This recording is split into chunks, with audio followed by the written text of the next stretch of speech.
I think it says we're live now. So let's hit the intro.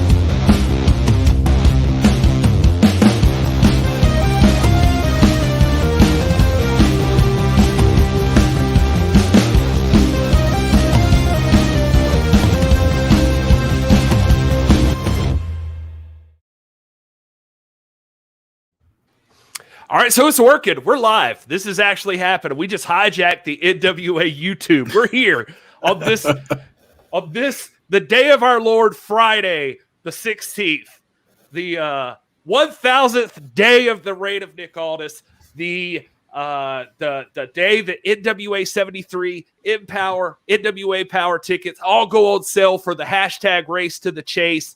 We're in. This is it. It's happening right now. And it says, hold on, let's see here. Does it look like? Can you find us on there? I think we're doing it. YouTube.com. Is it happening? I'm gonna look. I'm gonna see if it worked. Did it work? Work. We went behind. This is gonna be a loose show. If anybody actually is watching this. We're playing it fast and loose with the NWA YouTube here. I don't see us. I don't see us at all. Oh, yeah, we're unlisted. All right, hold on. I think I got this.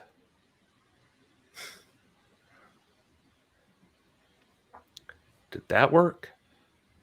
Did we just go live? Like on the actual thing? I don't know. It says we're on. Yeah, I see it. You see it?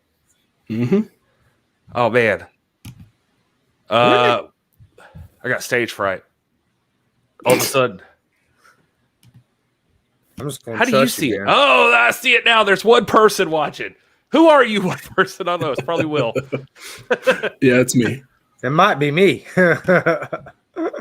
All right, hold on. It's me. Here's what I'm going to do. I'm going to grab this URL.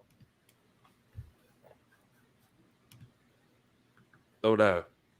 Can you hear me? Mm-hmm. Man, I do not see us. Stupid.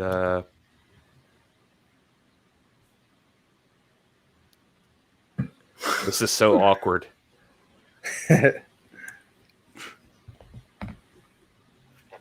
lost connection to my ear. There we go. All right, I'm back. All right. Told you. We're playing fast and loose with the NWA's YouTube channel right now. And there's 6 people watching. And here we go. So you saying we in there. We in there. Oh, we're all up in it right now. Here we are right now, live on the NWA's. I'm gonna hit the intro one more time now that we're official. Let's do it.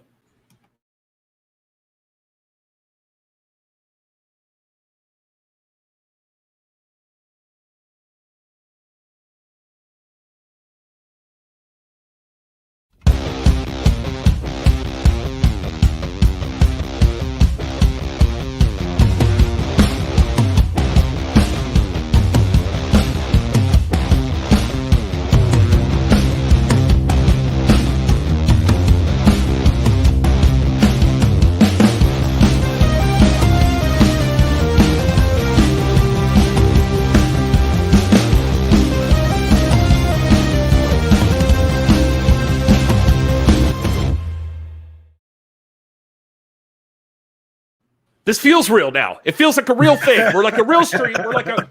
We're a real boy. There's people watching. Hey, what's up, you beautiful people? This is Gary Horton. This is the NWA, the show celebrating the past, present, future history, legacy, and tradition of the greatest pro wrestling entity of all time, the National Wrestling Alliance. We are so glad you're here. And by we, I mean me and my boys, Will Martin, He just That's assumed me. I was throwing to him first. And the doctor, Rob Stinson.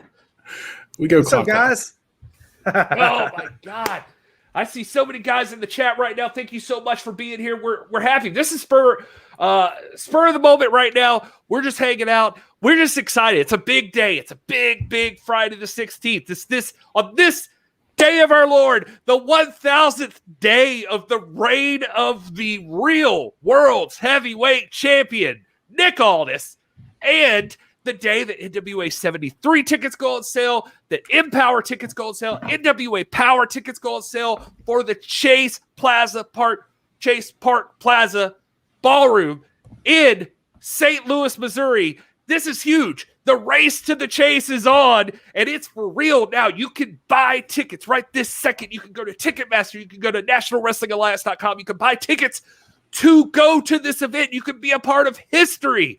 It has been so long since the NWA has been to the chase. Wrestling at the chase is back. This is a big deal. Not since the days of Sam Muchnick has this been a thing. If you appreciate traditional professional wrestling, this is where you want to be in St. Louis, Missouri. If you want to give support to Mickie James and her efforts to throw the NWA's first all-women's pay-per-view, this is where you want to be. If you want to attend tapings of NWA Power and you haven't been able to because Atlanta's just right outside of your reach, but you're in the Midwest or the Southeast if you're Rob Stinson, then this is where you want to be. They play in the Southeastern Conference, bro. That's not the Midwest. I think Midwest, I think Ohio, Indiana, Illinois, Pennsylvania, maybe it's Wisconsin, but Missouri is Southeast, baby. Southeastern Conference, Missouri Tigers. Wow. Hey, you know as well as I do, Rob, the Braves used to be in the NL West. So that's right. Conferences aren't really lined up with where you're at, but I get your point. All right, so this is loosey-goosey. This is like completely unplanned. We jumped on the YouTube. We're going to see what happens, and already there's so many people in the chat and just watching, and so we are grateful to every single one of you. We just want to hang out and celebrate. That's all we're doing. We're just going to take like an hour here, just chill, just talk about wrestling, and especially talk about because Doc's here. Well, no, we're being real this time. This is going to be, like I said, loosey-goosey. We just threw this live stream up. I'm actually sending out the tweets as we talk. We're going to celebrate the reign of the real world's heavyweight champion, the dealer, the national treasure, Mr. Nick Aldis, who did today reach the pinnacle of 1,000 days as the champ. Doc, I mean, how big a deal is this? This is a big deal, right? It's as big as it gets, man. This doesn't happen often. In fact, it's not happened in about 22 years, 22, 23, something like that. Quarter of a century has not happened. Given the way that the sport has changed, it may never happen again. Now, I'm not saying Nick Aldis isn't going on to 2,000 or even 3,000 days. I'm just saying that no other human being may ever reach the 1,000-day mark in our lifetimes. That's how big a deal it is. It's huge. Will, does it feel like a big deal to you? Do you feel pumped about this situation? Yeah, I mean, I think it's definitely huge. I mean, as Rob said, I mean, in this day and age and with where the sport is, there's so much competition. There's so much going on from promotion to promotion. To have somebody who has been a staple as long as Nick Aldis has, it's a rarity, and it's definitely something to. Whether you love him or don't love him or, he's your favorite or not your favorite, you got to respect the fact that we're hitting a milestone that, I can't help but be a little, over dramatic when I hear Rob frame it that way, that literally we may never see again in our lifetime. And we've always had to refer to history to talk about guys that have reached 1,000 days. And we've looked at these historic, old VHS tapes and film and stuff like that. And now we have right in front of us, we're living history, and Nick Aldis is going to be somebody in that conversation for our children and our grandchildren. And like, he's part of that history now. And it's something to behold and to just kind of relish in this moment. So I'm definitely feeling it today. Man, I even as a guy in the what we do normally on the live shows, I'm feeling happy about it. I'm feeling celebratory. I've been on Twitter, even going to bat for the champ, which is exactly the opposite of the person I normally am on this show. So it's super exciting for me as well. I know there's a lot of people that are celebrating it. And if you're in the chat, I mean, throw it in there. We want to know what you guys think. And it's not just Nick, although Doc definitely wants it to be a lot about Nick. I want to know who got tickets. I want to know what days you're going. We want to see you there. We're going to be there. We want to see you guys there. We can't wait to meet you if we haven't met before, and all of that. Like we're super pumped to be there. I just saw somebody say it. Brandon Dunkirk there in the chat. I see. I got 2 tickets for NWA 73. I can't wait to see the real world's champion, Nick Aldis. That's exciting, man. Brandon, you're going to see. Assuming now this next weekend, Nick Aldis has to defend that title against Trevor Murdoch. So I don't know if you guys saw this, and Rob and Will, I even mean you guys. Did you happen to see the live chat between Nick and Billy and Mickey James today on Instagram? Billy brought up the fact of, like, what if in Charlotte, North Carolina at the Gathering 2, Trevor Murdoch takes the 10 pounds of gold and the hometown boy walks into St. Louis at the Chase wearing that belt? That would be wild. Nick doesn't seem worried, but it would be wild. Trevor Murdoch is a worthy contender. He ain't going to take the title. I hate to use the word ain't, but he ain't going to take the title in Charlotte. He ain't going to take the title ever. In 1,000 days, we're going to be doing the 2,000-day celebration. Let me address something right off the bat before I let the chat get out of hand. I'm addressing Handy the Sock.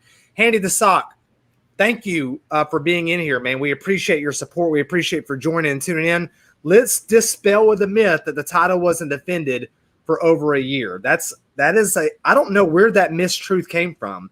During the height of the pandemic, Nick Aldis continued to defend the title. Between the months of April of 2020 all the way up to January, he defended the title 6 to 7 different times against quality opponents like Jason Stripe, like Brian Pillman Jr.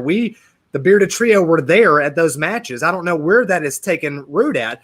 Did the pace of title defenses slow down? Yes, it did. And there were 4 defenses scheduled in Puerto Rico, across the Southeast, and Canada that were there, ready to happen in April and May of 2020 that were canceled outside of the champ's control. But the champ defended the title consistently during the pandemic. I think the longest stretch that he went was about maybe 6, maybe 7 months, which is about the average space between a Brock Lesnar title reign without a pandemic. So let's just dispel with that at the top. I'm glad you're here, but I don't want to hear anybody else say, oh, you went 365 days or a year without a defense. That is false. Just Google it. It just takes a simple Google search. I've got a document that contains every NWA title defense in history, all the way going back to 1948, even before the NWA was founded. The title has been defended consistently without break, even during the pandemic. So let's dispel that myth out of the front. All right. Well said. Well, yeah. I mean, it's tough. I mean, nobody's harder on the champ than I am, and I have to also concur with Rob Stinson. One thing we don't do here is doubt the fact that Nick Aldis is the real world's heavyweight champion. He is the rightful owner of Sweet Charlotte, the 10 pounds of gold. Nothing about what we do here discredits that. And it's going to be all the more sweet when somebody finally takes it from him. But again, we're not having those discussions. It ain't happening, baby. It ain't happening. But hey, listen, regardless of when that happens, he's reached 1,000 days as of today, and nobody can ever take that from him. And you can make all the excuses you want, but those of us who have actually been paying attention for the past couple of years know that he is a defending champion, has been a defending champion. He's been a worthy champion. And like I said earlier, no matter where you sit on the fence of, if he's your favorite, wrestler or not, you got to respect that if you're a wrestling fan. Absolutely. And Doc, I want to ask you a couple of questions about this reign and exactly what that means. I want to say a shout out to Nathan in the chat. He going to be watching from the comfort of your couch. Hey, man, if you can't be there, the best thing you could do if you like the NWA is to go ahead and purchase that bundle on Fight TV. It would be amazing to have you do that. Empower, I can already tell you the rumors abound in the backstage. We're not even privy to everything, but the excitement's already off the chain from what we can tell. It's going to be huge. Empower is going to be huge. NWA 73 is going to be huge. This is a big deal. You guys want to be as much of a part of history as you want to. I can't wait to be a part of history just by being in the bubble somewhere. And that part of that bubble is ordering this thing on Fight TV. You saw it live. You got to do it, man. You got to do it tonight. I'm going to tell you right now, the pay-per-view tickets for Empower and 73 are gone. They're already halfway gone. It's been up for what? A little over an hour, and they're halfway sold out. So anybody out there who says the champ doesn't draw, okay, man, go back to Xbox or whatever, or Winnie the Pooh. Winnie the Pooh. Whatever, I don't know. That's just what's silly. crazy is you can't tell right now. This is how wild I'm getting. You can only see my upper half. I'm dressed like Winnie the Pooh right now. He's got a jar of honey. He's got a jar of honey in his lap. And no pants. That's where I was going with it. But thanks for trying to cover for me, Will. Anyway. Friday night. TGIF. Hey, listen, man, you guys can you can love or hate Nick Aldis. He is our champ. And here we are. And Rob's got a point. So far, he's the only announced talent for NWA 73, and the thing's close to selling out. So that's kind of telling something right now. And, he doesn't draw. Okay. Well, let's not let things like facts get in our way. So. Yeah, and hey, Tony, I see you in the chat, man. You're right. You can't be in St. Louis, but you can't beat that bundle deal. You're absolutely right. The boys and girls over at Fight TV, they have done us a solid, and they're giving you a great deal to get this thing at a bundled price. You can get Empower and NWA 73 for a low price over on Fight TV. You got to do it. You got to be a part of history. We can't wait to just celebrate this whole thing with everybody. I saw a couple of other people. I'm sorry if I missed you with tickets. We're so happy to see you're going to be there. We come say hello to us. We want to meet you. If you see us and we don't see you first, come say hello and hang out with us for a little bit. We'd love to know every single person that appears and hangs out. So, Doc, I got to throw it to you for just a second. I got to know. Right. So tell us you handled the deal about that there's been defenses, that this is all rumor and so many fallacies of fact or so many facts and fallacies or something. Oh, whatever you say all the time. Fallacies. Yeah, I got you. Yeah. So anyway, there's all of this, but in terms of this, the historicity of this event, 1,000 days, the Nick Aldis, this is the 5th man to ever do it and the 6th reign that's ever reached this point. Am I right in that? You're right. I do. Let me address something else, and only because I know there's probably someone in the chat that's thinking this. I've gotten multiple emails today, and even heard at the press conference the other day in St. Louis at the Chase when the gentleman was introducing Nick, and he said something to the effect that this was the 996th day, and I was like, he's actually off a couple days. Let me establish this first, and for once and for all, that today is the 1,000th day. Let's establish that first and foremost, so everybody understands. Okay, let's do some math. I wish they had a calculator on phones. That's what they need to do. Some brilliant entrepreneur needs to come up and say, "Look, we got a phone, we got a calculator. Let's combine the two." What you saying, Will? What phone do you? You have a flip phone? What do you have? Man, I got the iPhone 12, baby. It's got a calculator on it. You literally just talk to it. It'll do the math for you. Okay, pull it up real quick. Pull it up real quick for me, Will. Let's do some math real quick. All right. So what day? Here's a quiz question. What day did Nick Aldis win the World's Heavyweight Championship? October. Ooh, I know this. It's got an 8 in it. 21st. First, that's what I meant when I said 8. Yeah. You're the numbers guy. You're the 2018. October 21st, 2018. Okay, so we're counting October 21st as a day, right? Yep, he was champion on that day. So how many days are there in October? 31. 31 days. And every October since the foundations of the Gregorian calendar, or whatever we call it. I don't know. Okay, so you got the 21st plus the 10 days following that. That's 11 days in October 2018. Plus 30 days in November, plus 31 days in December, right? So in 2018, for the second reign, he was champion for 72 days, right? 11 plus 30 plus 31, correct? Correct. How many days are in a year? 365 or 6. That's right. In 2019, there were 365 days, but in 2020, that was a leap year, and there were 366 days. That's where a lot of people make a mistake. So 2018, we got 72 days. 2019, we got 365 days. 2020, we got 366 days, right? Yep. What do we got? So where we? That's 803. Okay, so how many days in January? 30. Wait, 31. 31. Okay, so add 31 to that, Gary. How many days in a February that's not on a leap year? 28. 28. How many days in March? 31. 31. How many days in April? 30. How many days in May? 31. How many days Rob, in we're June? losing all our viewers here. That's all right. That's all right. That's all right. Let's establish it. June is 30. And how many And days that's so far 984. in July? And today we're at day 16, right? July the 16th, right? That's 197 days in 2020. I got 1,000. Boom. Today is the 1,000th day. There can be no doubt about it. So let's get rid of that myth. This is not day 998. This is day 1,000.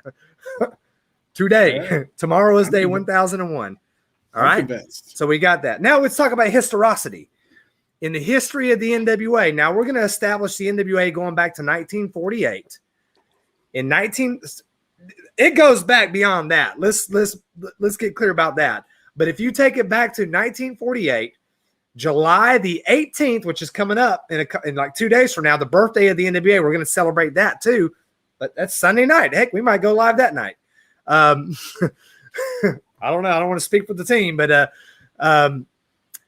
since that date, there have been 6 reigns, 5 men that have reached the 1,000-day or more pinnacle. Lou Thez did it twice. Gene Kiniski did it once. Dory Funk Jr. did it once. Dan Severn did it once. And Nick Aldis today has done it as well. So there are 5 men for 6 combined reigns to reach the 1,000-day mark. This is a historic day. I'm excited. I'm super excited. I see the people in the chat that are excited. This is pumped. Noah says Conspiracy Corgan is not happy about this raid. And yeah. Anthony wants you to know that iPhones do have a calculator, Rob. Certified Hustler in the house saying, dude, St. Louis is getting a weekly Wrestling at the Chase series on YouTube right after. It'll be their second weekly series. There's news everywhere in St. Louis about it starting in November. I don't even know about that. So, wow, that's cool. Yeah. Have you seen something about that, Rob? I just now, just when you said that. Well, you said yeah, like you knew about it. I said yeah, like cool. I heard about yeah. Jeff Ross says, much respect to Aldis. He has carried the NWA title with pride and has really worked hard to put the NWA back on the map. And Certified Hustler is board ready in St. Louis. I've heard it's called the Lou. That's what you could call it. And I saw that when Tootie Lynn got announced. I saw a bunch of people talking about representing the Lou, and I like that. The Lou. That's right. And yes, St. Louis Wrestling at the Chase, Channel 4. Certified Hustler knows his history. He is in there just like spouting it. Nathan is mad at me that I said we weren't here for math class for Doc, so I apologize for that. And, Nathan, I wanted to dispel 2 myths out the front because we've been dealing with this all day. That point A, that he didn't defend it for a year, which is false. Enough people say it, enough people believe it. So we just wanted to. That's not true. He defended it actively. And 2, that this is not in fact day 1,000. It is in fact. You can't lie with. You can't you can't, finagle with math. We just did the math. Today is day 1,000. So he has defended it consistently for over 1,000 days, and today is the 1,000th day. It's actually the 1,266th day of his tenure as a champion if you combine his two reigns. But today is the 1,000th day of the continuous single reign, which is huge. So this really begins in this is his second reign. So tell us a little bit about how we got here, Rob. Well, we had the first reign, and this was a championship that he won against Tim Storm. Tim Storm is great, man. He's he's important because he was the first champion of the transition of ownership from the old owners of the NWA into the Lightning One era. Jack Stain had been the champion. Tim Storm dethroned him and was a worthy champion. He was the man to represent the company at the launch. But Nick Aldis came in and took out Tim Storm. And then he reigned for 266 days before dropping the belt to Cody Rhodes. The important thing about that reign is the champion, Mr. Aldis, immediately established himself as a fighting champion. We're going to, later on in this hour, we're going to cover his top 10 defenses. But what is notable about his first reign is that he went on something that we call the Aldis Crusade. When you become champion, you automatically pick up the contract of the prior champion, and there were numbers of defenses that were in place for Nick, including a defense against Colt Cabana in the People's Republic of China. No NWA champion, no sitting champion had ever wrestled in China before, and so this was historic. But he completed that crusade. He did it successfully. People were drawing comparisons to the great run of the Nature Boy Ric Flair in 1986 during the Bash tour when he defended the title successfully. Well, with one hiccup, he defended the title mostly successfully over the course of 30 days. I think it was something like 13 or 14 defenses. He did lose it to Dusty Rhodes. Dusty Rhodes won his third championship, but the champ, Nature Boy Ric Flair, picked it back up in a couple of weeks and then went on to his, I believe, fourth reign at the time. My numbers might be a little squirmy there, but the importance of that first reign is it established the fact that Nick Aldis is a fighting champion. This is what rubs me wrong when people start talking about pandemic and this and that. Not only did he consistently defend the title during the pandemic, we have 5 or 6 quality defenses during the height of the pandemic that people just forget and overlook because they're not on cable TV or whatever. But Nick had already established the fact that he is a fighting champion. I'm sorry, I don't mean to say Nick like we don't fish together. We're not. No disrespect to him. I just, my pulse is racing right now. So he established the fact that he was a fighting champion. He has fundamentally said, he even tweeted today when people were criticizing the COVID reign, he was saying, look, I share those sentiments. Don't get me wrong. But nevertheless, I did what I could do to the extent that I could do it. And anytime anybody asks me, who has he beaten, I just reply, well, he's beaten everybody. Everybody he's had to. And the second reign he picked up right where the first reign ended. He lost the belt to Cody. He picked it back up at the NWA 70s show. And that was October 21st, 2018. And since that date, he has not gone longer than 6 or 7 months without a defense. Now, that 6 or 7 months is owing to the fact that 4 defenses were canceled between January and May of 2020. There were matches in place. I'm talking about a defense scheduled for Puerto Rico, defenses scheduled for Canada, across the Southeast. He had matches that were in place that were canceled not by the NWA, not by him, but by the venues, by the vendors, by the world. The world changed that time.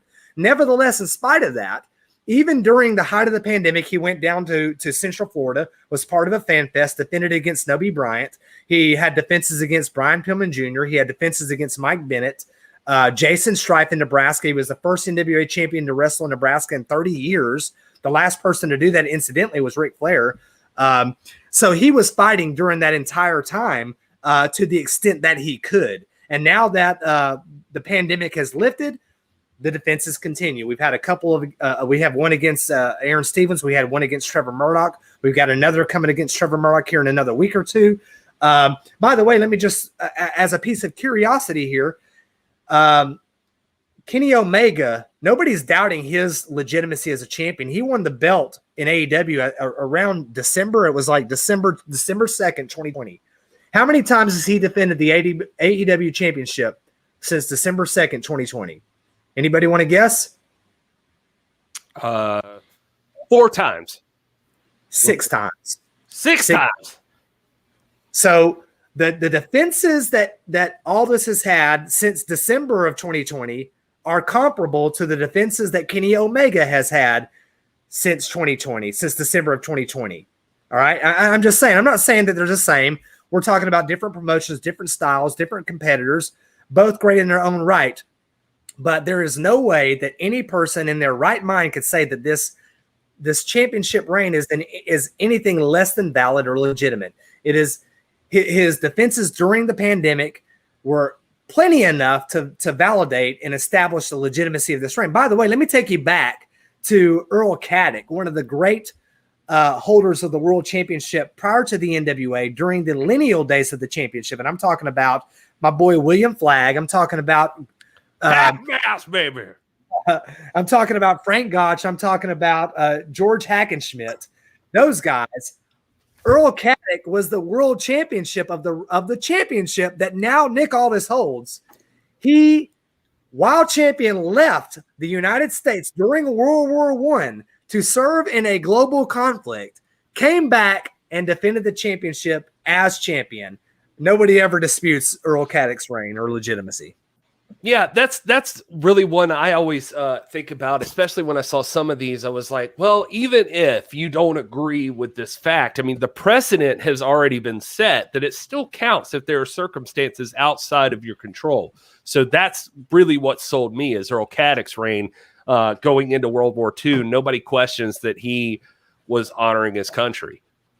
World War I. Oh, World War I. I'm sorry. Yeah.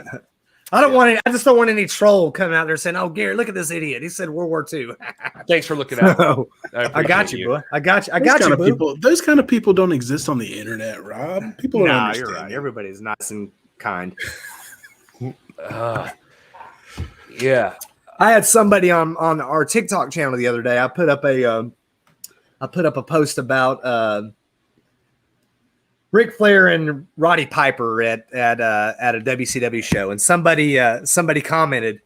It said, I don't know who the guy said. It said, I liked a TikTok from Sasha Banks, and now I'm seeing this crap. I was like, bruh, just block me, man. Why do you got to be? You don't know me. I'm kind. I got kids. I'm a soldier. You know, I mean, I serve my country. I like wrestling. And then I commented, I said, just block me, man. He goes, yeah, or you could just grow up, buddy. I'm like, dude, you probably live in your mama's basement. I make close to $200,000 a year. I'm a PhD. I work for the NWA. My kids share this interest with me. Don't judge me, man. Come on now. Don't come at Doc. Don't come at Doc on TikTok. Doc is wild, y'all. Come on, man. TikTok's for fun, man. That's for fun. That's not for hating. We don't need to be hating people, right? Yeah, just quit bullying, man. Exactly. Oh, man. If you want to join in that conversation, TikTok.com/TIPW show. Yeah, I got to tell you, Mario, I see you in the chat. I do not want a shot at the World's Heavyweight Championship against Nick. As much as I talk about it, I judge because I care. But in no way do I think that I could compete in the middle of the ring with anybody in the NWA, much less the champion. Right. So, yeah. I know we're going to get into some more history tonight. I do want to say this. Understand what we're not. We're not saying that this era is the same as the era of Lou Thez and Gene Kiniski and Harley Race. It's not the same era. Go watch my TikTok on the TIPW TikTok channel. I try to do lessons 3 or 4 times a month where I just come out and just try to lay down some history. The sport has evolved. Football has evolved. Baseball has evolved. Golf has evolved. Everything evolves, and this sport has evolved. But the greats in their own age emerge as the champions. Let me add some contemporary perspective, okay? In the current day, I'm not going to go back. We'll talk about the AWA and WWF and World Wrestling Council. But in the history of Impact, there have been no champions to ever exceed the 1,000-day mark. None. The longest reigning Impact champion ever is Kenny Omega, who's reigned for, was Bobby Roode, reigned for 256 days. 256 days. Great champion, okay? Kenny Omega's been champion for about 80 days. He earned that championship when he was 37 and a half years old. By the way, that's older than what Nick Aldis is at. In MLW, there's been not a single champion to ever exceed 1,000 days. The longest reigning champion ever, credible reign, Jacob Fatu. He's been reigning for over 740 days. He might reach the 1,000-day mark. That's a championship that is recognized by PWI. It's one that I respect. He's a young guy. That's legitimate, man. And we're going to give props where props are due. New Japan, not a single champion has ever reigned for over 1,000 days. Okada reigned for 720 days. That was the fourth longest reign. And he's reigned 5 times for a combination of 1,790 days. In AAA, no one has ever reigned 1,000 days. Kenny Omega has reigned for 633 days. He earned that title at 36 years, and the longest reigning champion ever was El Torano, who's reigned for 1,996 days, but that was over 2 reigns. AEW, no one's ever reigned over 1,000 days. The longest reigning champion, of course, was Jon Moxley at 277 days. He was 34.2 years old when he earned that title, precisely the age of Nick Aldis at his second reign. So Nick Aldis fits well within his contemporaries. Okay, so let's if we want to make apples to apples comparisons, let's not try to compare Aldis to Kaniski or Thez. That's fun to do, and I think he would compete well in that era. You know, you adapt to the era. Let's put Aldis in his time frame, and in his time frame, he's right on par. In fact, he's beyond par with his contemporaries. You know what's always funny to me is just the fact that there is this desire to push back so hard. I just enjoy the fact that right now I'm a part of history just by seeing this happen. It's right now Nick Aldis reaching the 1,000-day mark means this is a historical moment that 100 years from now, looking back, professional wrestling historians are going to have to talk about Nick Aldis. They're going to have to talk about the NWA. This is a part of history, and you are a part of it too. I just think that that's huge.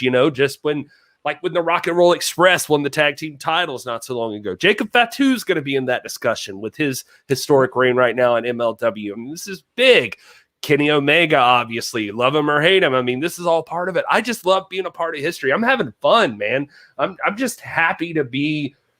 I'm happy for professional wrestling. One thing I love that I see in the chat right now being discussed a lot is just the interaction from the NWA Twitter with other people. I don't know if you guys saw it the other day, the NWA Twitter interacting with Deonna Purrazzo and Ian Riccaboni, and they're all from different companies, and they were just having a good time talking about, like, hey, if you're in St. Louis, stop by. And Deonna Purrazzo talking about her title defense tomorrow is like, I got somebody I don't know, and NWA saying, like, well, look out. I mean, it's a bold move taking on mystery opponents. Let's see what happens. And it's a lot of fun. This could be, I would argue, is already beginning to be the next golden age in professional wrestling, and you can just enjoy it, enjoy the history. You're a part of it right now. That's what I'm saying, man. A lot of people don't like the champ's tactics. I think I disagree with them. I'm a huge apologist for the champ, and I think I support most of his decisions. Well, actually, I can't think of a decision of his that I don't support, but like him or not, I want tonight is about celebrating history. I'm hoping 20 years from now, my kids will grow up, maybe running a podcast and being, in the service of the NWA, talking about the next 1,000-day champ and looking back and saying, there's only been 7 people to do it. You got to go all the way back to Nick Aldis. You just appreciate what's happened today. You can critique this and that. And I see the comments in the chat too. I love these. We can go into other promotions in history. We're going to do that tonight. AWA, All Japan, WWE. There have been other champions in other promotions that have gone beyond 1,000 days. But this is the lineal championship. This is the true championship. That's our argument. To hold this title is to hold the cream de creme. You know what I mean? This is the one you want. There have been other credible champions that have held titles, and you think about Vern Gagne, Nick Bockwinkel, Bruno Sammartino, Pedro Morales, Hulk Hogan, Bob Backlund. There have been others that have held titles in excess of 1,000 days, but this one, you ask anybody, and we have done it. Will, Gary, and I have been there. We've talked to the veterans. We've talked to the currents. We've talked to Austin Idol. The ones that they say the title that they venerate, that they appreciate, that they revere is this championship, the World's Heavyweight Championship. We respect the AWA title. We respect the NXT title, the WWE titles, the SmackDown and Raw version. We respect the MLW title, the AAA, the IWGP, the Triple Crown. We respect all those. They're just not this one. This is the one that is the important one. Totally agree, Doc. And so who are some of these champs you're talking about? You mentioned AWA and that sort of thing. So there's others. I mean, I think the chat seems to be really into the history, where I'm seeing a lot of Ric Flair, Roddy Piper stuff thrown around. Tony talking about Nick and Billy saved the NWA name. Aldis and Cody was the reason I bought the first All In show. For that alone, Aldis will forever be an all-time great. Sid talking about the role to robbing us of Aldis versus Skrull. There's just a lot of discussion here that I love seeing. One thing that I really appreciate about the NWA fam, the hashtag NWA fam, is that there's a love of tradition and the legacy and the history of professional wrestling. So that's like built in. And if you watch that press conference, which is available here on the NWA's YouTube, if you go back and watch it right now, I mean, Billy Corgan talks a little bit about that on the live chat tonight, or earlier today, I'm sorry, with Mickey James and Nick Aldis. He talked a lot about it, about how companies seem to sometimes run away from their past. And Mickey and Billy got into an excellent discussion talking about that only cements and strengthens the present if you accept and love the past. That this puts it in context of like how big of a deal this is. They take this stuff very seriously. So if you're a person that respects history, respects tradition, respects legacy of the business of professional wrestling, the competitors you saw before, I mean, this is a big deal. I mean, this is what the NWA does. Look at their social media. I mean, it's celebrating constantly the birthdays and past events and that sort of thing. They're embracing the history that they represent, and they want to put themselves back into that and create new history, new stories, new legends for you. So anyway, all that said, I'm running off of the mouth here, Rob, but you had some mention of other companies, and that also is a thing that NWA hasn't shied away from here recently.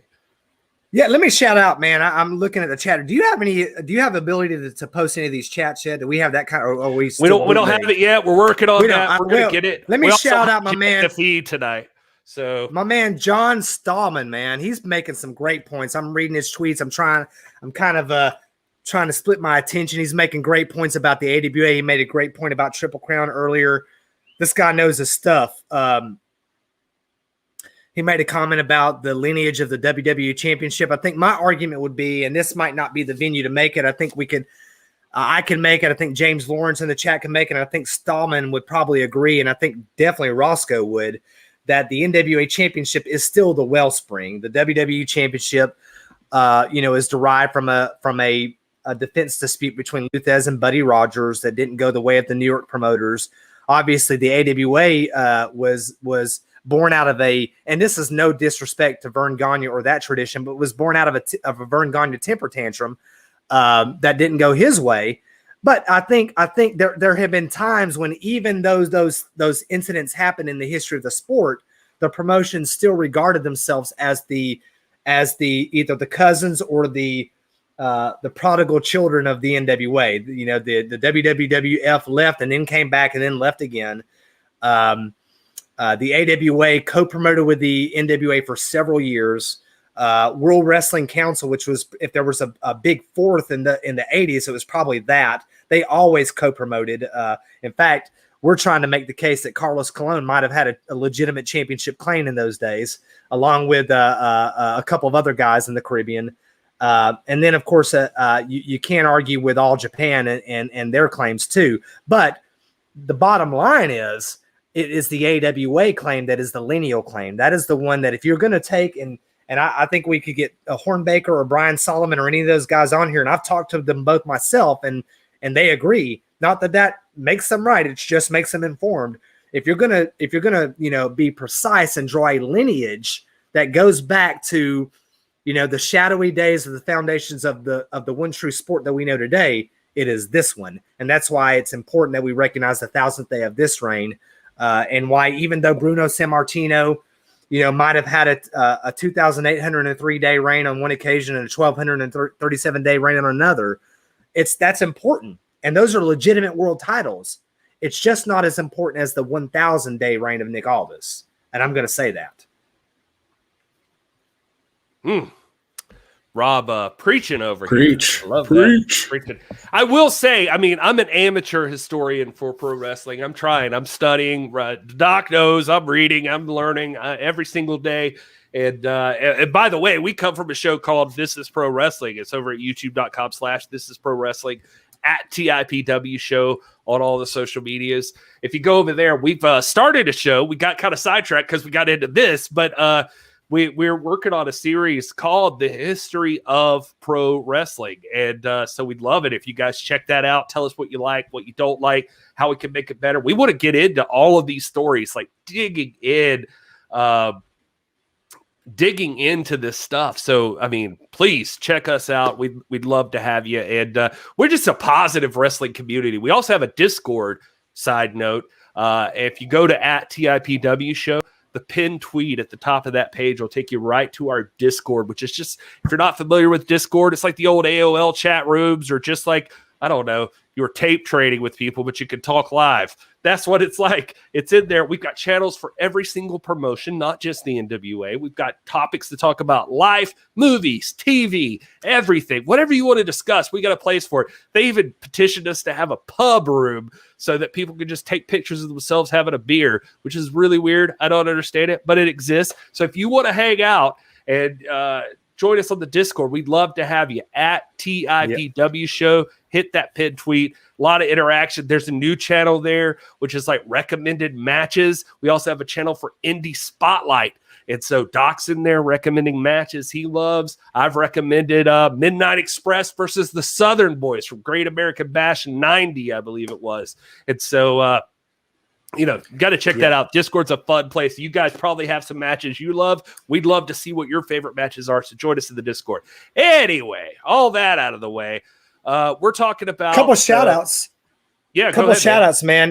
Wayne Gottke and Patrick Griffiths, man. They're making some great comments. Wayne Gottke, he asked about retroactively recognizing Bobo Brazil. Brother, the three of us, we are talking with the president of the NWA about matters just like that. We agree with you on that. We don't represent the NWA formally when it comes to those matters. I mean, we're on the channel and we do the post show, but there are some championship reigns that we think should be recognized, and I, for one, think that one should be one. So I agree. And Patrick Griffiths, you make a great point about Vern Gagne. Don't get me wrong. I don't think Vern Gagne was a paper champion. He was a great champion, a legitimate champion.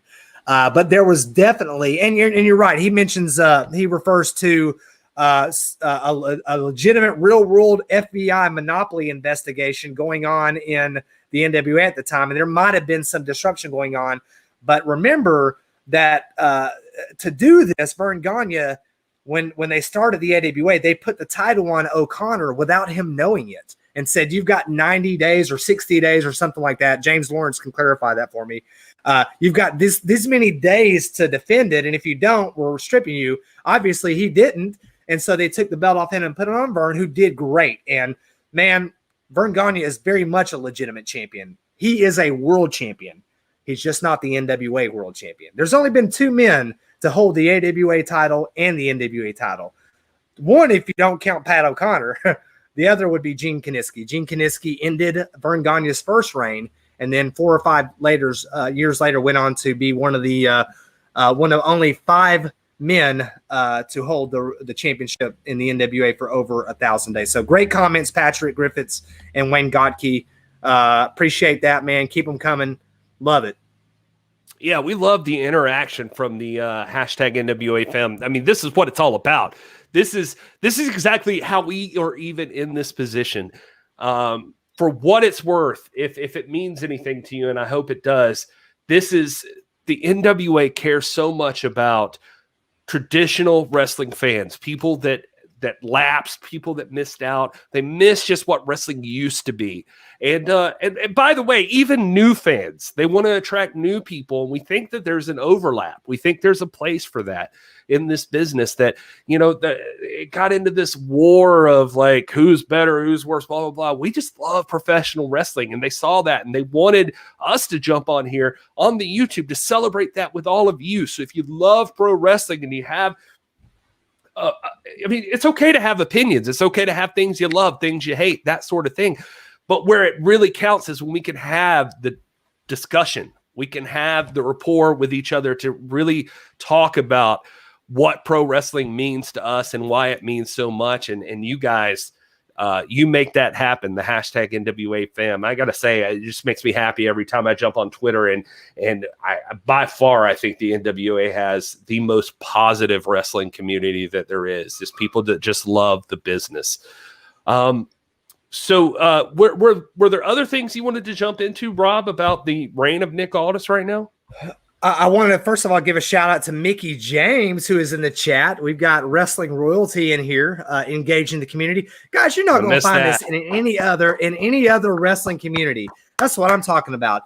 Not only do you have the lineal championship, both the male and female title, the 10 pounds of gold and the Burke, but you've got legends like Mickey James who engages the community. Nick Aldis will engage you if you're positive. They ain't got time for nonsense, don't get me wrong, but they engage you like no other promotion does. So big shout out to Mickey James, the queen of the NWA, Camille notwithstanding, but she's in there. And of course, she is the executive producer of NWA Empower, and you can buy tickets for that right now before they sell it, and they're going to sell out tonight. So give them some information about that, Gary. Yeah, I mean, you can jump on Fight TV right now, and you can buy the Power bundle, or I'm sorry, the NWA bundle, and you can get both shows right now, and it's a fantastic deal. You cannot beat it. You got to do that. But if not, Empower takes place on August 28th in St. Louis. It's going to actually, here's the thing. Can I just be real with you guys for a second? I just want to talk to you. Looking at you right now. This is going to be something, first off, history is in the making. First all-women's NWA pay-per-view. Second, this is going back to the Chase. This is wrestling at the Chase. And the first show that is actually going to take place in the Chase is on August 28th, and it is Empower, the NWA's first all-women's pay-per-view.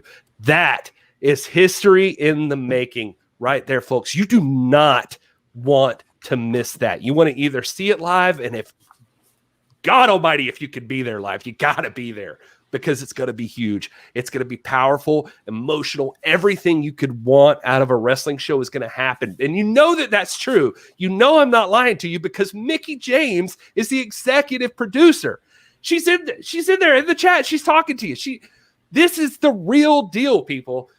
Empower is going to be history. This is everything. And here's the part I want to talk to you about. I'm just going to say this because I'm not even supposed to signal boost this kind of crap. So I'm just going to say up front that our show says the opinions expressed here are strictly our own. So I'm just going to tell you this. You've seen the people, right? You've seen them on Twitter. Let's not pretend you didn't. The people that say like an all women's pay-per-view can't sell. The people that say an all women's pay-per-view won't draw. The WWE did a thing and it didn't work and blah, blah, blah, blah, blah. Prove them wrong. You know they're wrong. You know they're wrong. You are as excited about women's wrestling right now as you've ever been in your entire life. Did you see the NWA season this season? Have you been watching? Between Camille and Serena Deeb and Thunder Rosa and Genocide and Sky Blue and everybody. I wish my dogs would stop barking in the background. But that said, Can you just feel it? Women's wrestling is at a peak right now, and you know every turn from here is epic. Like it's palpable. Like I can feel it. And all I want so bad in my heart of hearts, and I'm a genuinely good guy. I try to be decent. I try to be kind. I try to be grateful. Thanks, Rob. But I would love to stuff it down these a-holes' throats who tell you that this can't work. That's what I want to do. And you guys can do that. You guys can be part of history. You can make this successful. You can make this epic. And it's already almost sold out. You can't, you're losing your opportunity if you haven't bought tickets already. You got to get in now and buy tickets. This is, I can't express to you how much of a part of history you could be and how much you could change the timeline of professional wrestling. Just, you have that ability in your hands right now with your purchase on Fight TV, your purchase of tickets on Ticketmaster. Either way, you can show the world that women's wrestling matters, is as important as anything else. Take this thing back to Mildred Burke, who worked her ass off at the beginning of women's wrestling to prove that they could go just like anybody else.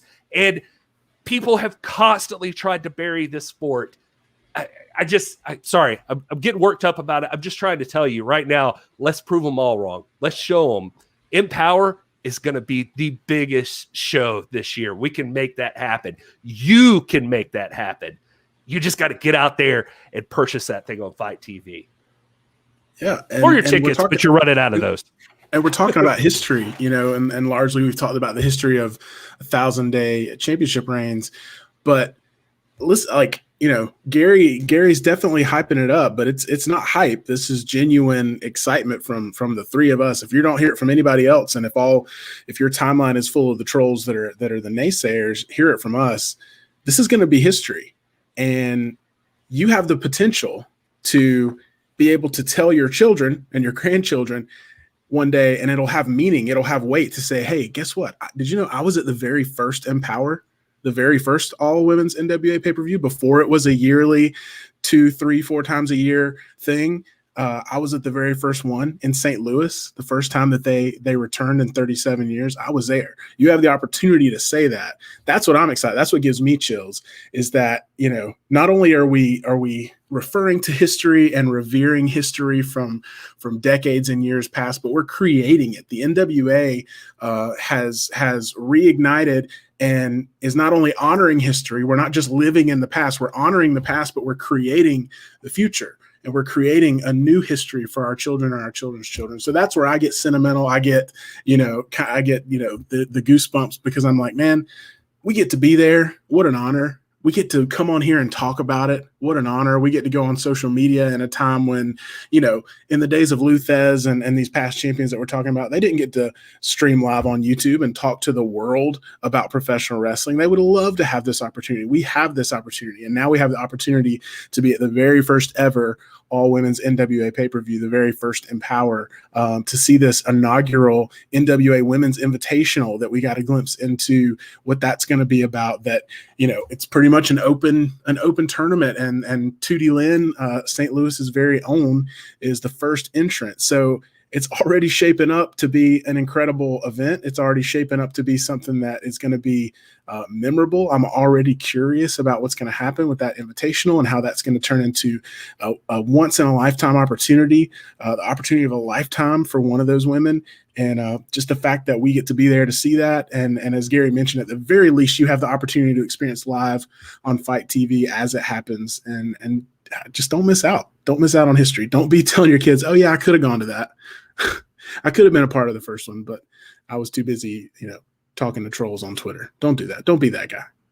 Matthias Shaw in the chat just bought the bundle. Thank you so much for doing that. That's what we're talking about. That's the support you can show. It means the world to these, not only to every wrestler that's involved, all the women that are involved in the show, to Mickey James. If you just love Mickey James, and who could blame you, you can express that by supporting her efforts here. But this means something to history. That's what we're trying to tell you. There's so many companies out there. There's so many people right now on Twitter that want you to believe that the only thing that matters is WWE. And I'm not going to sit here and knock WWE. That is not what I'm doing. And I'm not going to knock AEW, but that seems like the alternative. And maybe if you dig deep, you can find a Ring of Honor or an Impact, right? Well, there's NWA, and NWA is going all in on breaking down all the forbidden doors, all the walls. Everything is tumbling down right now, and it's because the National Wrestling Alliance, the OG, the National Wrestling Alliance, is back, and they are better than ever, and they're coming back to take their rightful place on the throne at the top of pro wrestling. And if you want to see that happen, you can make that happen. This is all on you. This requires the hashtag NWA fam to give it their all. Let's take this thing back as a community, as a family. Let's make this the biggest thing it could ever possibly be. And let's show the world that the NWA is not just some rock star's side gig. You know, like I feel like I saw some of the posts from St. Louis that were just like, Billy Corgan. Yes, that Billy Corgan. We're like, man, we've been here since 2018. Billy Corgan's been doing this thing. And now Mickie James believes in it so much. Mickie James is over here. This is history. And it's going to, I'm telling you, I'm so passionate right now because I know that 3 years from now, NWA is going to be mentioned in the same breath as the top of professional wrestling. And I want you guys to be with me when we say, nah, we already was doing that like way back. We saw it. Yeah, we knew that. I was watching NWA before y'all was. Y'all don't know nothing about NWA. Do you remember when? That's what you can do right now. This, we're bootstrapping it, baby, and you can help. This is an effort from all of us to make the wrestling we love matter. I wanted to point out, man, there I saw a couple of comments in the chat that I liked. Mario Morales, I hope I'm pronouncing that right.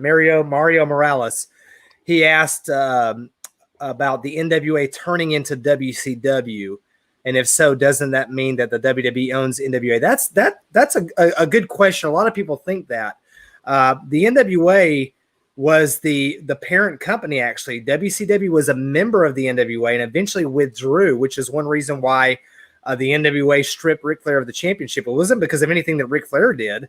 It was because in 1993, the WCW withdrew from the NWA, and the NWA championship continued to be defended. Actually, when Ric Flair was stripped, that was the first time in history that the NWA title had been vacated, and they ended up, establishing another champion. But no, the WCW and the NWA are not the same company. They're two separate entities, always have been, always will be. There have been times when the championships have been defended concurrently, but both organizations recognized their own champion. Sometimes they aligned, sometimes they didn't. I hope that answers your question. And then I wanted to point out something that Mickie James says here. Everybody's just assuming that the winner of the NWA Empower Women's Invitational is going to face Camille. That might not be the case. That winner might be facing Kenzie Page, who, let me tell you right now, if you think Kenzie Page can't win this championship, that's what everybody was saying on the day that Tommy Wildfire Rich stepped in the ring against Harley Race. Tommy Wildfire Rich was the hottest man in Georgia, but he was just a young baby, and he's going up against this grizzled veteran, the best in the world, the toughest wrestler on God's green earth. And Tommy Rich walked out with the world's heavyweight championship, the 10 pounds of gold, Sweet Charlotte herself. Now, he only held it for 5 days, but Kenzie Page, I've seen her.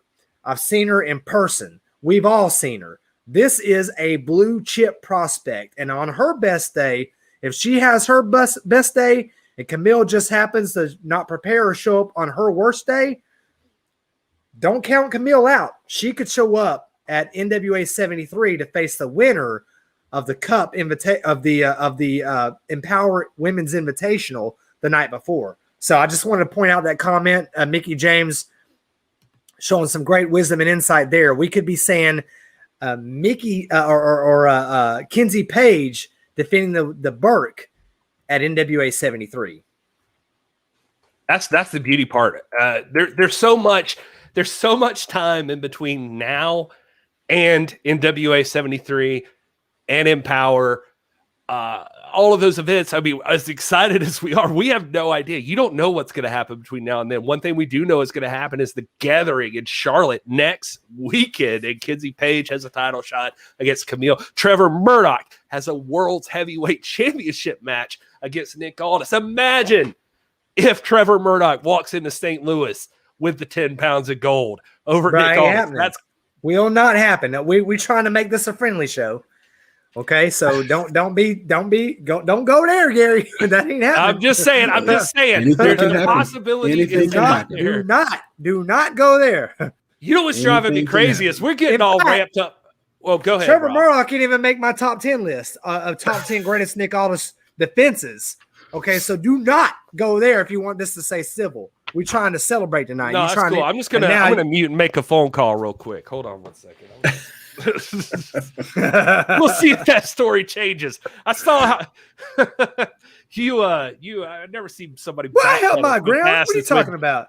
When Trevor Murdoch showed up on this show. Hey, listen. No, I mean, have we even touched on the big announcement today that happened on the Instagram live stream with Nick and Mickey and Billy, where the announcement was made that the NWA Women's Tag Team Championships are coming back? Like, we haven't even gotten there, reached the historical implications of this whole thing. I mean, now the NWA Women's Tag Team Championships are coming back, and somebody is going to walk out of Empower with those. And that, oh man, we love some tag team wrestling, especially our boy Will over here. And now there's going to be women's tag team.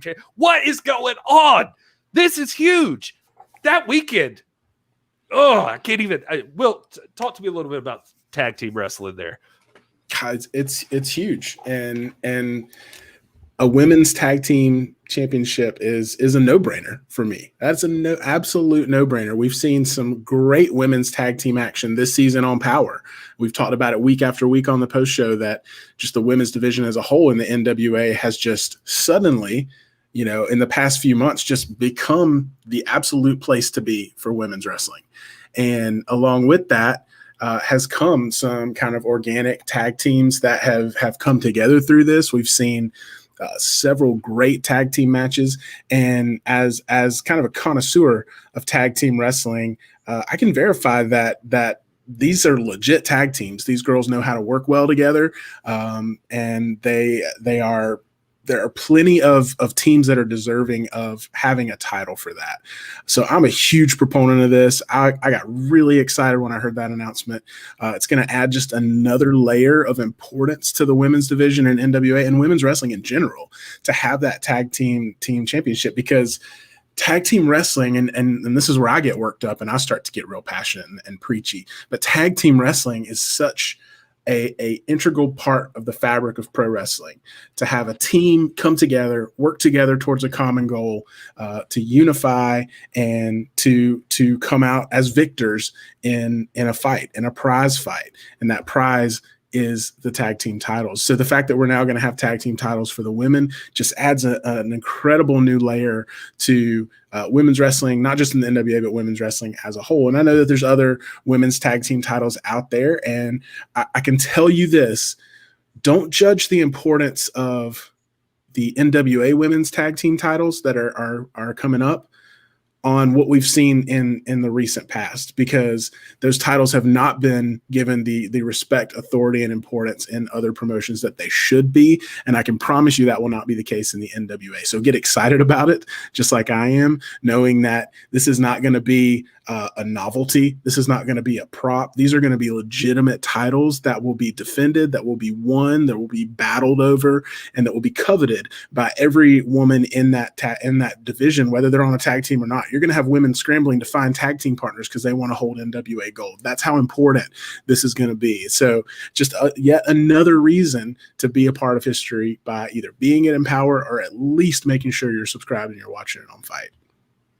That's right. I said earlier today, I don't know if it was on, man, I'm so active on social. I can't remember if it was in Discord or on Twitter, but I said that we don't have a shortage of great women's tag teams in history. We have a shortage of appropriate platforms for women in history.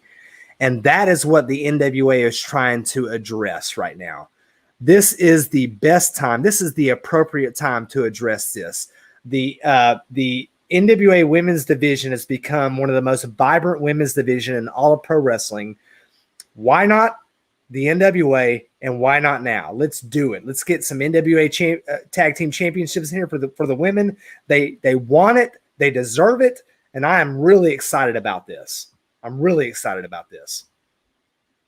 I'm just wondering who Camille is going to pick for her tag team partner to be to reign as the first. Listen, man, I've been running through it in my head. I'm like, are we going to see like the combinations like a Kylie Ray and Serena Deeb like we saw on Power the other day? Or what if Camille and Genocide get together? Is there anybody who can stand up to that?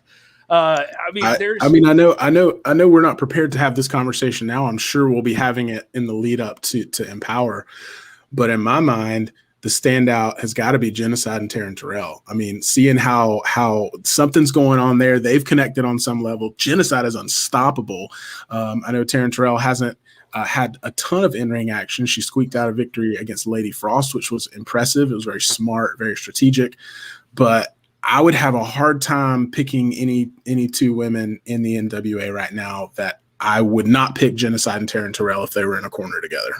That's just Let me tell you something else. But here's the other thing I'm thinking of, like hearing you talk right now is respectfully, it seems like we're even thinking small. Like why the NWA is such a meta promotion, as the doc always says. Like, how do we even have to keep it within those walls of what we've seen already this season in NWA Power? Who knows who shows up to Empower? Who knows? There's so many great wrestlers out there. I could say women's wrestlers, but I mean wrestlers in general. So many wrestlers that can show up at Empower and make an impact. And I get goosebumps thinking about the possibilities here. And Mickie James is like kicking down the doors. Like she's made it very clear that she's out there. And I saw you, I saw our Hustler, or I forgot your name. I'm sorry, I just forgot. You were asking if somebody was asking if Mickie James was wrestling, and you're so good at the St. Louis history. I've seen you all through the chat. You've been talking about history, and you're fantastic. But you missed one of the most historical points that we've had coming out of this weekend. Yes, Mickie James is wrestling. Mickie James is taking on somebody at NWA 73 who we don't know, a mystery opponent as of right now, at least for Mickie James. Mickie James is getting back in the ring. No, we don't expect her at Empower. She's got a lot of work cut out for her. She's making a whole show for everybody. But at NWA 73, the boots are getting laced up. Mickie James is stepping back in the ring. So you want to talk about historical? I mean, it just don't stop. It just every single thing that we hear about these shows in August is history. It's history of the making. This is epic. You got to be a part of this. This is the NWA. Yeah, exactly. There you go. This is pro wrestling. It's like Granddaddy said, man. Pop said a weasel because the weasel said pop. He never said Granddad that. never said that. He used to, first of all, you don't tell me what my granddaddy said. He said that all the time. And he also said a chicken ain't nothing but a bird. So don't tell me what my granddaddy said. Now you get me upset. My granddaddy gone. All right. Don't tell me what my granddaddy said. Oh, this took a turn. Yeah, well, I mean, it's just weird that you're gonna try to guilt us about your granddaddy, but you're just like making up things he said. So, but don't tell me what my granddaddy said, man. Like when his voice gets real high like that. That's how you know. All right. We talked a lot about a bunch of stuff, and I can see Rob itching to talk about some more 1,000 Days of Nick Aldis. Let's jump back into that real quick as we build up. Is he going to NWA 73 as the real world's heavyweight champion? We're going to find out. But as we build to it, Doc, I know you got a list there. Tell us about your favorite Nick Aldis title defenses. First of all, point A.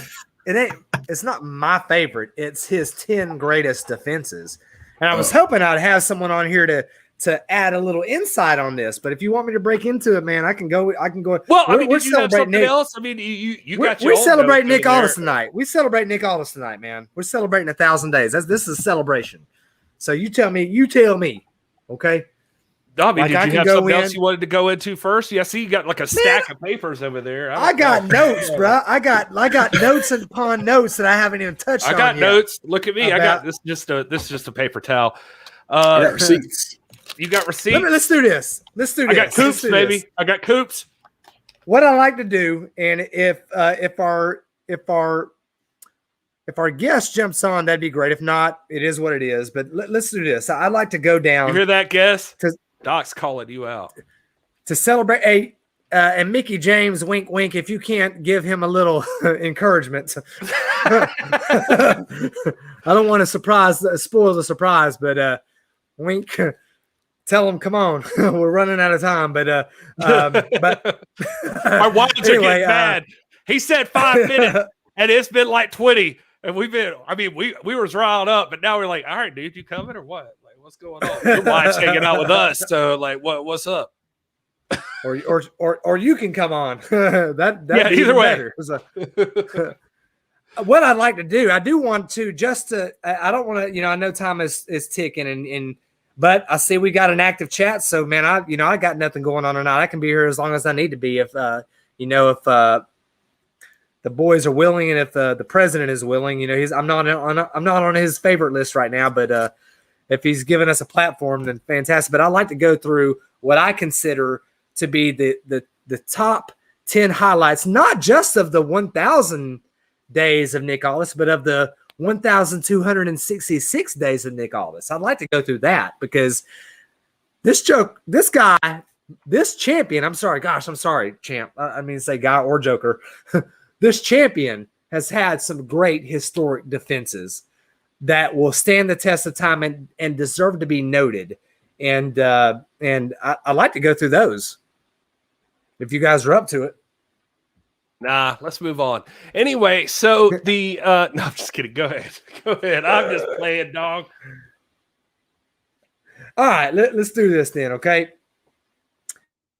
I'm gonna start out with let's just break this down from 10 to 1. I might have an honorable mention or two in there towards the end, but number 10, I think, and you guys might disagree here, and this is probably going to be controversial with somebody like Roscoe or James Lawrence. But I'm going to say that Nick Aldis's 10th most important reign, not greatest necessarily, but most important, came against Jimmy Havoc on December 23rd, 2018 in Maidstone, England. When you think about the pandemic, you think about the pre-pandemic days, as people are starting to get active on social media and to self-promote, you think about guys like Darby Allin, like Danhausen, some of those guys that made a name for themselves by being social media personalities and by being journeymen on the independent circuit. And that's what Jimmy Havoc was in England. This is a credible, legitimate wrestler and competitor, highly talented, highly skilled, with cult-like status. And he, along with other independent workhorses, found their way onto major promotions, guys like Orange Cassidy, of course, Darby Allin and Danhausen that I mentioned. But this match, though against two fellow Englishmen, was a clash of styles. You think about it. Nick Aldis, the national treasure, is a traditionally trained, ground-oriented tactician in the tradition of someone like a Doug Wilson or a Lord Steven Regal. You guys both are very familiar with that. We've talked about him a ton, hundreds of times. But he's matched up against a more heavy-hitting, extreme rules, non-traditional Jimmy Havoc. So not only do we have a clash between two fellow countrymen, we have a clash of styles. And this places Nick Aldis in a very unfamiliar situation against a contrasting style. And at the end of the day, when the dust settled, the strength, the technical ability, and the skill of Nick Aldis made him the preeminent competitor in this clash of styles. What do you guys think? I love it. I think I think that does deserve to be on the list. just for that reason alone. I mean, a champion, a worthy champion, a good champion should be able to go in there against any style. And we live in a time where there's a lot of different styles out there. You know, we've been walking through history of, as we've mentioned on our other podcast, and you know, there comes a point in history where it goes from just being a couple of different styles to having, you know, to webbing out and having a bunch of different styles. And so a champion, the caliber of a Nick Aldis, does have to go in there night in, night out against people with different skill sets and be able to overcome that on a consistent basis. So I agree with that pick. I'm with Matthias in the chat. He said like Aldis versus Regal at his prime would have been wicked. Like that would have been a hell of a matchup between those guys. Nick Aldis to me is a build-a wrestler. Like he's just like, if you could create a wrestler in a video game, to me that's what he is. Like Nick Aldis is. You won't hear me say this on any other show, but he's one of my favorite wrestlers ever, and he just. Everything you want about a pro wrestler, the man has. You want technical ability, he's got it. You want strength, he's got it. You want to talk about, I mean, even if you wanted to just get a little fancy with some off the top rope stuff, that elbow drop of his is damn near perfect, if not perfect. And, you know, this guy is just absolutely a quintessential, just like the machine. Like he was put together to be a professional wrestler, and he proves it every single time he steps in the ring. And it's no wonder he's been champion so long. It's only the reason I give him so much hell about some of the tactics sometimes. I'm just like, this guy doesn't have to do anything except go in there and whip somebody's tail. I mean, that's his job. That's what he does. And so anyway, all that said, it just I think I am with you so far on the picks. We're going to see where this goes. All right, my next three, and again, just a note for the chat. We're not talking about new signees or anything like that. We're talking about the 10.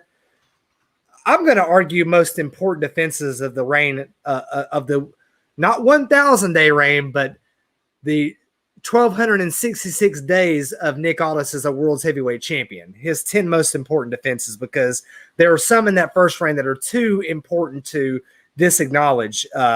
So the next three, and I don't want this to sound like a cop-out, but the reason I grouped these next three together, I call this the All Elite series of matches. I grouped these three together because every time I hear somebody say, oh, who has Aldis beaten? And I'm like, bruh, everybody. He's actually run roughshod. If you include Cody, he's run roughshod over the entire AEW roster, right? Okay. On November 11, 2018, in Winston-Salem, North Carolina, Nick Aldis defeated Jake Hager, a member of the Inner Circle. On December 8, 2018, in Philadelphia, Pennsylvania, he defeated Brian Cage. On July 6th in 2018, in San Antonio, Texas, he defeated Lance Archer. Those three I call the All Elite series. This right here, I'm talking about, man. Three of the biggest guys, the biggest names. I mentioned on TikTok earlier today about the way that the sport has changed. You know, you had workhorses back in the day that were on the territorial grueling road schedule. But today you've got behemoths. You've got scientifically, technically trained monsters of athletes. Not like you had in the 60s and 70s. Now you had one or two in those days, but today that is what the landscape is. They are all like that. They're all like that. And who of those who have Nick Aldis beaten? Oh, only all of them. Three of the biggest names in AEW right now, Jake Hager, Brian Cage, and Lance Archer. So I put 9, 8, and 7 together. I call that the Elite Series. Those are my next three most important defenses during Aldis's reign as the real world's champion. Okay. I can see it. I mean, so you're not going to Trevor Murdoch in any of this. That's what's driving me crazy. That's just you spoiled the list here. I'm a little disappointed. Did you get Flip Gordon in there? Don't jump ahead, bruh. All right, I'm just saying. Comment, just come on in. We talk about the point at hand, man. Don't think ahead. What are you talking about? We're talking about Jake Hager, Inner Circle, Brian Cage, and Lance Archer. This is no disrespect to them. This is complete respect to them. No, you're absolutely right. This is no, you're 100% right. I don't mean any disrespect, obviously. Please, if you're watching, and I know you are, Mr. Hager, Cage, and Archer, we love you. No, I mean, you want to talk about the different styles of opponents that Nick Aldis has faced. I mean, these are three heavy hitters.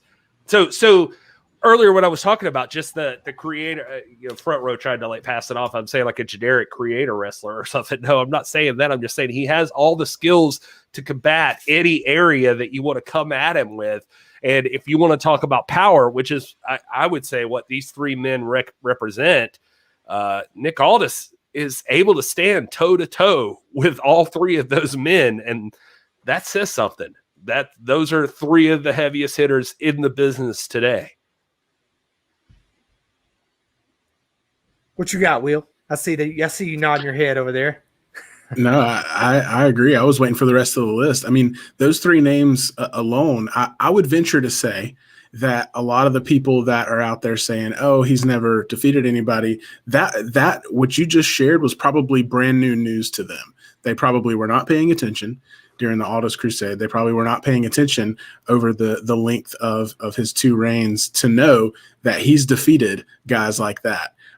In various situations and various arenas and going against various styles. So, yeah, I mean, this is great to rehash because it's just a great reminder that, I agree with Gary with the build a wrestler thing. It's like, it's not a generic thing. It's like, if I'm sitting here with a blank slate and I'm trying to create a wrestler that's never going to lose, it's going to turn out to be a lot like Nick Aldis, because I'm going to be like, give him a little bit of this, give him some proficiency in this, have him skilled at this and this and this, and then he can go in there and defeat anybody. And just so far with these top four or bottom four on this top 10 list, we've already really seen that.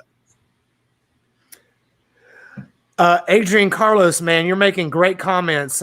You've got some really good questions there. I see you. We're going to address that. Just hang on. Stay with us. We're going to address your questions, and thank you for being here. Number 6. This I try to be as objective as I can. You guys know, I'm a scientist, man. I don't let personal opinion and feeling get in the way. Me, I call facts as facts. Everything I've ever said on this show, including on This Is Pro Wrestling and on the NWA Power Post Show, has been just straight facts and knowledge.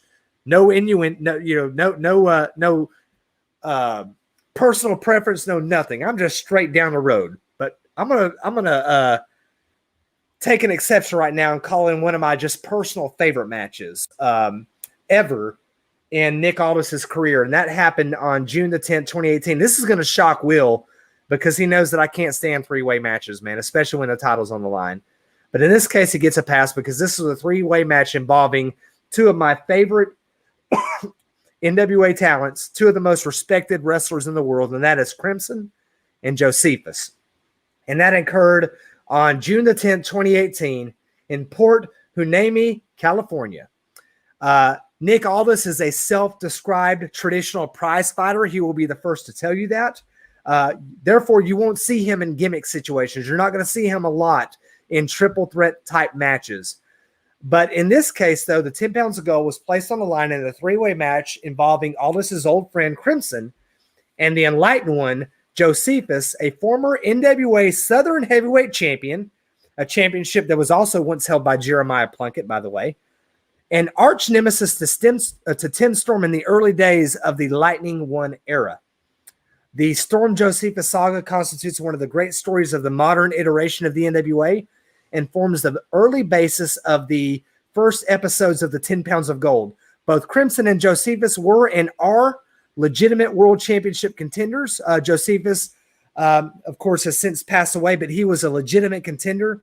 And in this classic, Aldis fended both of them off successfully, forcing none other than Josephus to tap out to the Kingsland Cloverleaf. That is my 6th greatest match of the Nick Aldis 1,266 days as a world's heavyweight champion.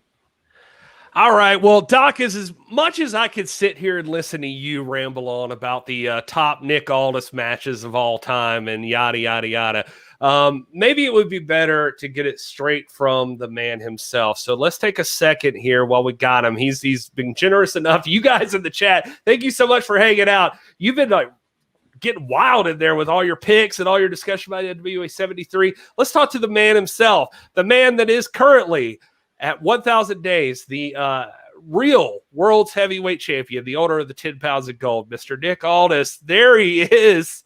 He's in the chat. Hey, Nick. Day 1K, boys. Day 1K.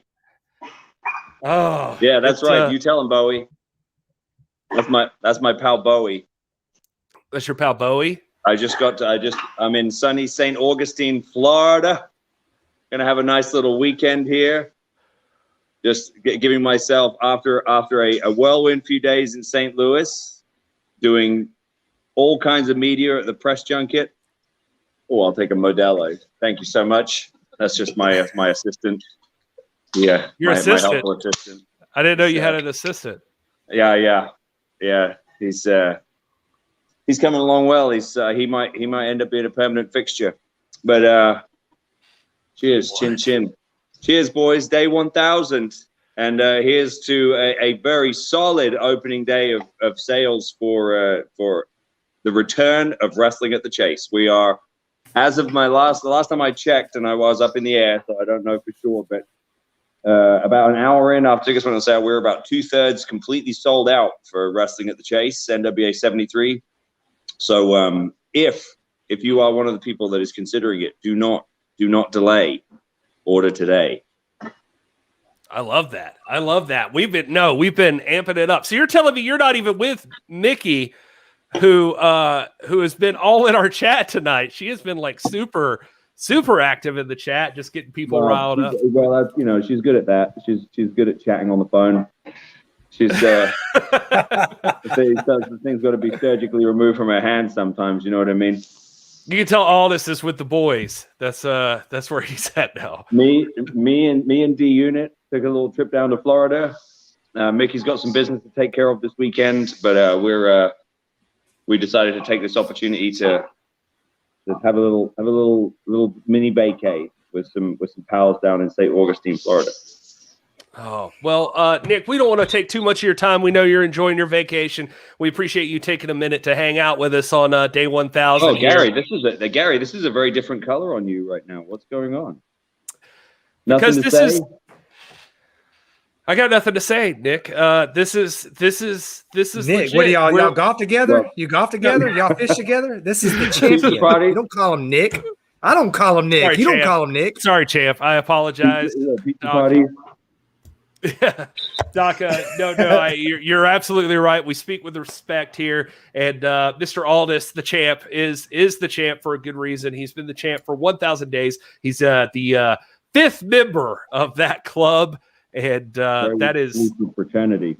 And Doc, I just want to take this opportunity. I jumped on a little bit as soon as I could when I was in the car heading here from the airport. I did hear what you had to say, and obviously, as usual, you were flying the flag for House Aldis, and I appreciate that greatly. But I will say this: think of your health, Rob. Don't let some of these naysayers, these swindlers, don't let them get your blood pressure going. There are much more important things to deal with. I have to say, I got a huge kick out of listening to you talk about how you're a PhD, how you're pulling in that bread. You know how you ain't got to worry about what some basic fella has to say. Just remember, when you're dealing with these people, you can't fix stupid. You cannot. You can't fix stupid. They're haters. They're not drinking Modelo. They're drinking haterade. Right? straight up haterade. Look, they're not top banana. Yeah, they're not top banana like me. They're haters, not appreciated. Yeah. Right, and they drink so much haterade it gives them heartburn. So you know what they have? They eat some Troll-Aid to take care of it. Yeah, we'll like that one. That one I got you. Troll-Aid. We might make a T-shirt for that one. That's a good one. I like it. I know a few people that need some troll aid. I think that Doc could vouch for me.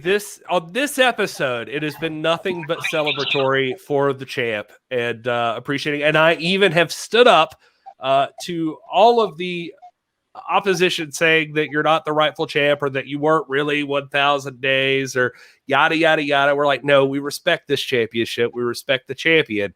We don't always agree. Hey, let's just remind those people that if they ever need a visual description of a who's who of who I've beaten to retain the championship, they just got to turn on TNT on Wednesday night. Yeah, that's what Doc was. That's what Doc, I literally just made that point. Yeah, Doc was just walking us through that. You know what I mean? And you can see a whole bunch of them that after getting the rub from the national treasure, you know, they were able to pull in some bread of their own on cable. And I applaud each and every one of them. I got nothing but love for all my brothers and sisters making money in the bread. And Champ, I don't typically, especially on social media, I don't engage trolls. The only reason I did tonight on this occasion, just on the post show every week. He's this guy right with here. these two, right? These two guys. Yeah. But tonight we've got such a very positive. We've got such a positive and active crew in the chat tonight that I didn't want them to read any of that and take any misinformation. I wanted to clarify tonight. Normally, I'm with you. I don't typically entertain that. I think if anybody's watched our show over the last year, they will know where we stand and why this particular reign is so important. But because we have friends in the chat tonight, I felt like it was a duty to clear up some miscommunication and some misinformation. There were people saying that the championship went 365 days without being defended and this and that. I just couldn't let that stand. Something stupid, Doc. You're right. I applaud you for being an exemplary, extemporaneous exclaimer of expletive. Try to say that one 4 times fast, Gary. In support of the real world champion. I can't even spell it. I'm not going to try to say it. No, I know. But no, as usual, look, Rob's carrying this show on his back just like I carry the NWA on mine. Yeah, that's perfect. Like, you know, when you're a jet, you're a jet. You know, this is why we relate. Listen, man, so well. We were trying to have like a nice, like cool, just like let's celebrate ticket sales. Everybody showing us in the chat who's buying the pay-per-views. Like we appreciate that. We're just trying to have a good time. We do really appreciate that because, as you know, the NWA is look. We're not some big faceless corporation. We're not funded by billions of dollars. You know, we're funded by lowly millions. You know, the millions of a rock star, and he does put up his own money. He puts up his own fortune to fund this thing, and he and I and a lot of other hardworking folks have bootstrapped this thing from day one, and we're very proud of it. And St. Louis is, you know, I'll be serious for a minute. All kidding aside, St. Louis is probably the most ambitious thing that we've taken on to date, and today was very encouraging because, you know, step one was, all right, we've got to sell these tickets. We've got to put some butts in the seats, and you guys have come out in force for us, and so now it looks, you know, it looks like we're on course to sell out all of those shows. So we're super thrilled about that. So yeah, now it's all about hammering those pay-per-views, Fight TV. Well, Nick, Sin, I see you in the chat. I do not sleep with an Aldis action figure under my pillow, although I did get the ones from Chella Toys. I do have 2 of them. So available now. Available now. So you got to check those out. And thanks to everybody who's proud to support the NWA. Nick, we will let you get back to your boys. Obviously, we have wives to get back to. I want to ask you, Rob is running down a list of his what he thinks are the top 10 opponents that Nick Aldis has ever had in this 1,000-day reign of yours. If you had to pick your number 1 before we let you go, who would Nick Aldis say is his number 1? Well, certainly, I would say that the number one in terms of the sort of best is certainly subjective. So I won't weigh in on that. But my favorite opponent is probably Tim Storm. There's a certain magic to our history and rivalry together, and it means the most to me because it represents it represents a time that I look back on very fondly now because it's enjoyable, even if I can only allow myself a brief moment here and there, because the Windshield's big and the rear view mirror is small, guys. Just remember that.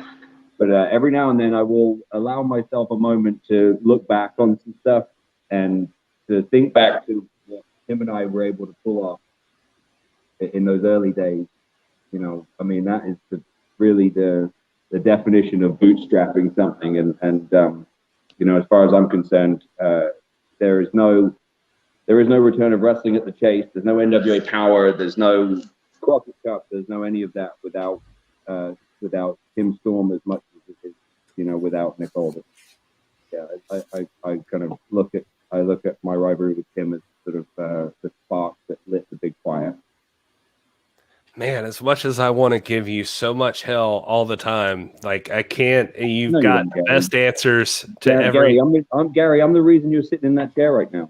You're right. You're right. I can't deny that. Nick Aldis, you are the man, sir, and you're hanging out with the boys. And thank you so much for the deal maker, the record breaker.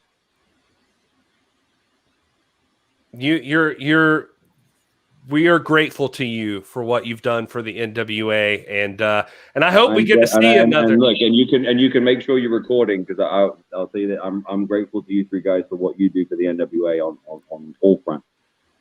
We're gonna make this. We're gonna make Race to the Chase # Race to the Chase the biggest thing that's ever happened, and this is gonna be history.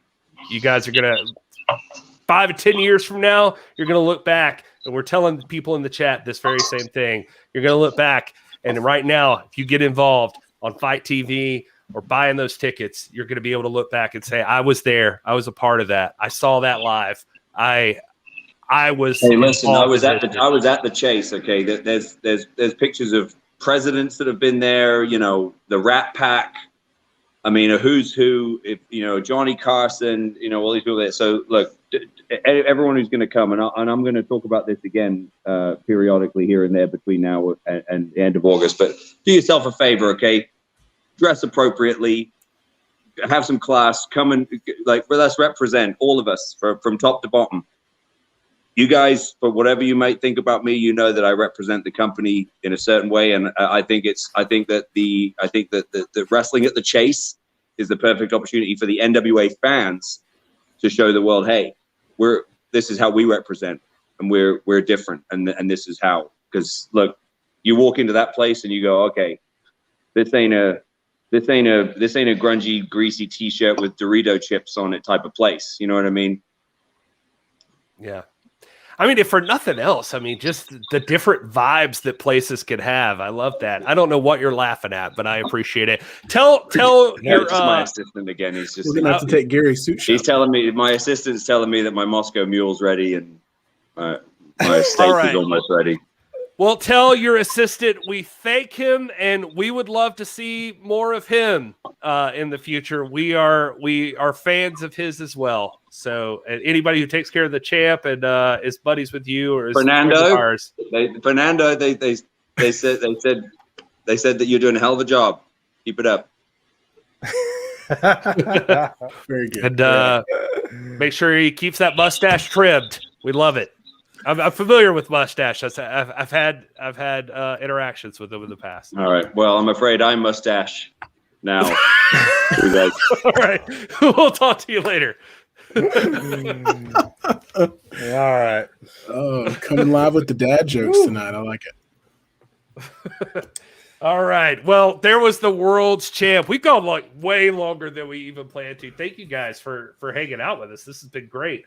My wife's killing me on the text messages. She's like, "Are we gonna watch a movie? What's happening?" Rob, run down the rest of this list. What have we got? We got 5 more, baby. We got 5 more. All right, number 5. I'm ready. Number 5. We're halfway there. December 14, 2019, Gary was there. He remembers at the GPB studio in Atlanta, Georgia. Nick Aldis versus James Storm. Not only is Nick Aldis one of the most distinctive prize fighters in wrestling, bringing a classic George Hackenschmidt, Frank Gotch, dare I say William Flagg feel to the modern sport. There's your cue. William Flagg, baby. Coming at you half-mast. Let me tell you, boy, I'd take on Nick Aldis. I'd double stuff him and pin him 1, 2, 3. But the NWA is deliberately built around the premise of the centrality, not of the gimmick, not of this, not of that, not of the lights, not of the spectacle, but the prize fight. In the first NWA exclusively produced pay-per-view of the Lightning One era, this fact was paramount. Not only did we see the Rock and Roll Express win the NWA World Tag Team Championships from the Wild Cards, their 9th NWA title, mind you, but the headliner was, to quote Dusty Rhodes of Donnybrook, Aldis against perennial tag team legend and former NWA national champion James Storm in the only stipulation that I like in a world's title match, 2 out of 3 falls. The stakes can't be any higher when Sweet Charlotte is on the line, but the NWA wanted to make an impact with its first pay-per-view, and it delivered with this classic. And, of course, Nick Aldis walked out, hashtag and still the real world's champion. I'll tell you what, that is beautiful. What do you want me to say to that? Is that it? Okay, we moving on. You were there. I don't know. I wasn't there. You were there. I was there. No, it was great. And what was even better about it is, like, I mean, this was the continuation of a feud with James Storm. And I'll tell you something just between you and I and everybody watching at home.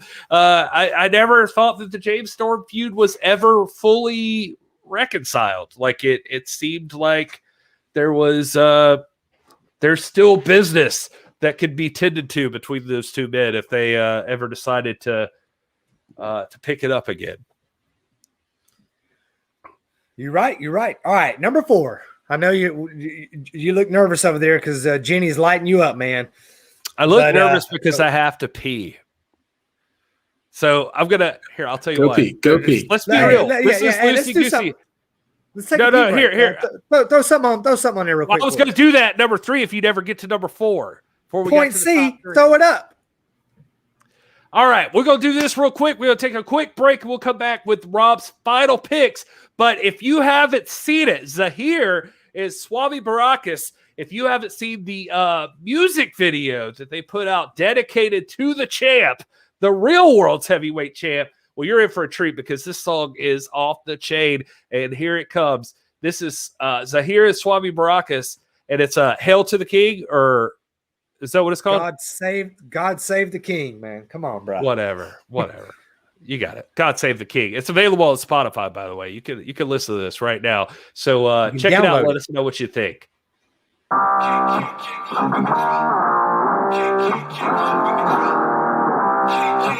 You're now listening to the sounds of Zahir.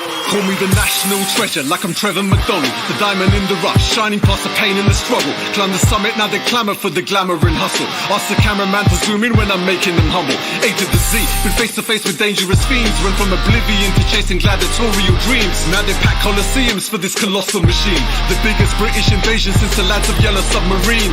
Suit and tie, superplexes on my Uberflex. Schooling with the truth and straight shooting next. Go to Billy Corgan, I've been smashing pumpkins all my life. Stunting till I die, stunning them like Austin in his prime. Clotheslining parasites, rotten apples antagonize. Chew them up and spitting at these pips like I'm Gladys Knight.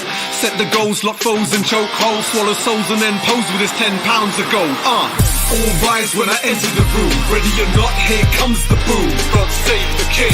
Step forward if you're staking a claim. Come for my throne, then I'm bringing the pain. God save the king.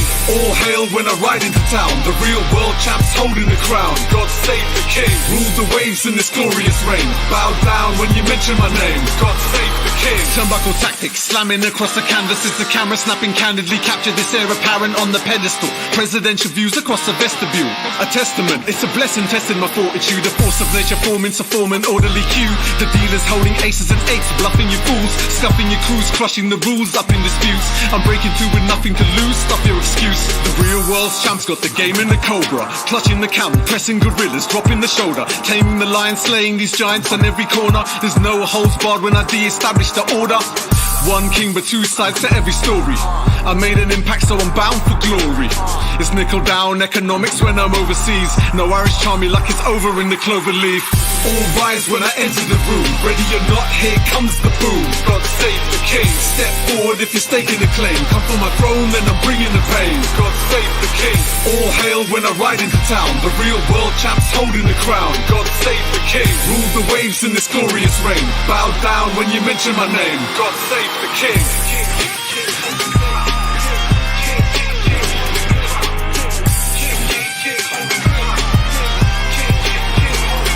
He doesn't drink, he doesn't smoke, he doesn't do drugs. His only vice is wanting to be just like me.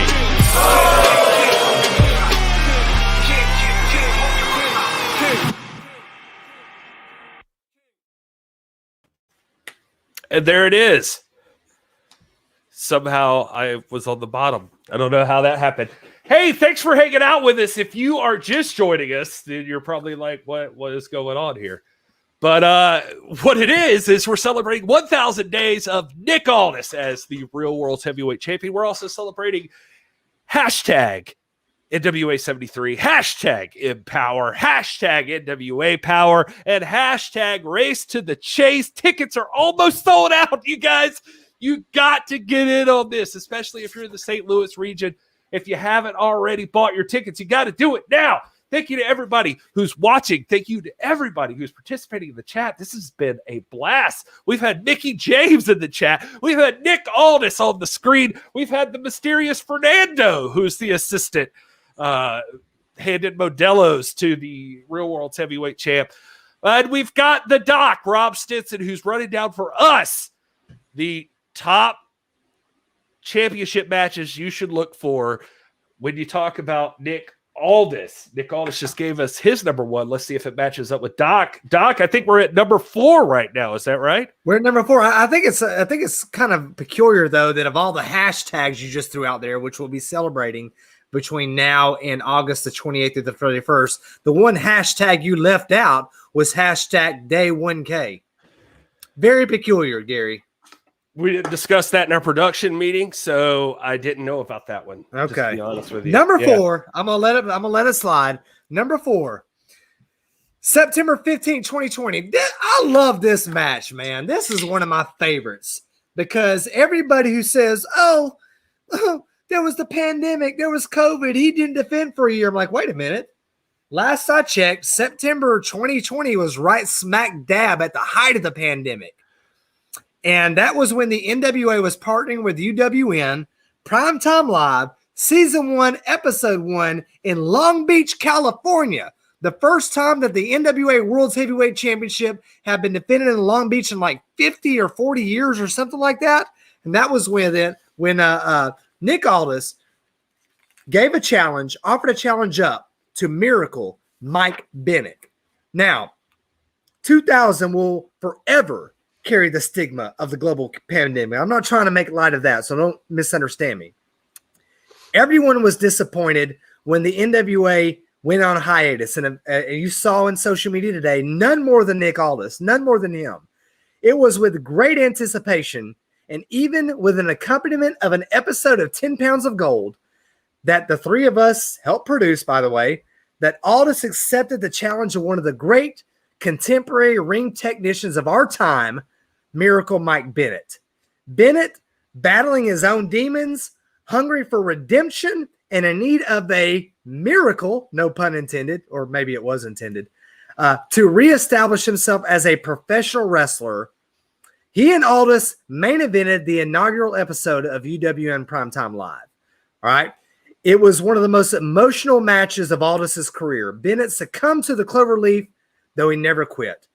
I've watched this match a dozen times. Well, I wrote these words on day 850, by the way. I've watched it many times since then. And I appreciate it more and more every time I watch it, especially in light of Bennett's surge in recent months in Ring of Honor. So, number 4, Nick Aldis versus Miracle Mike Bennett.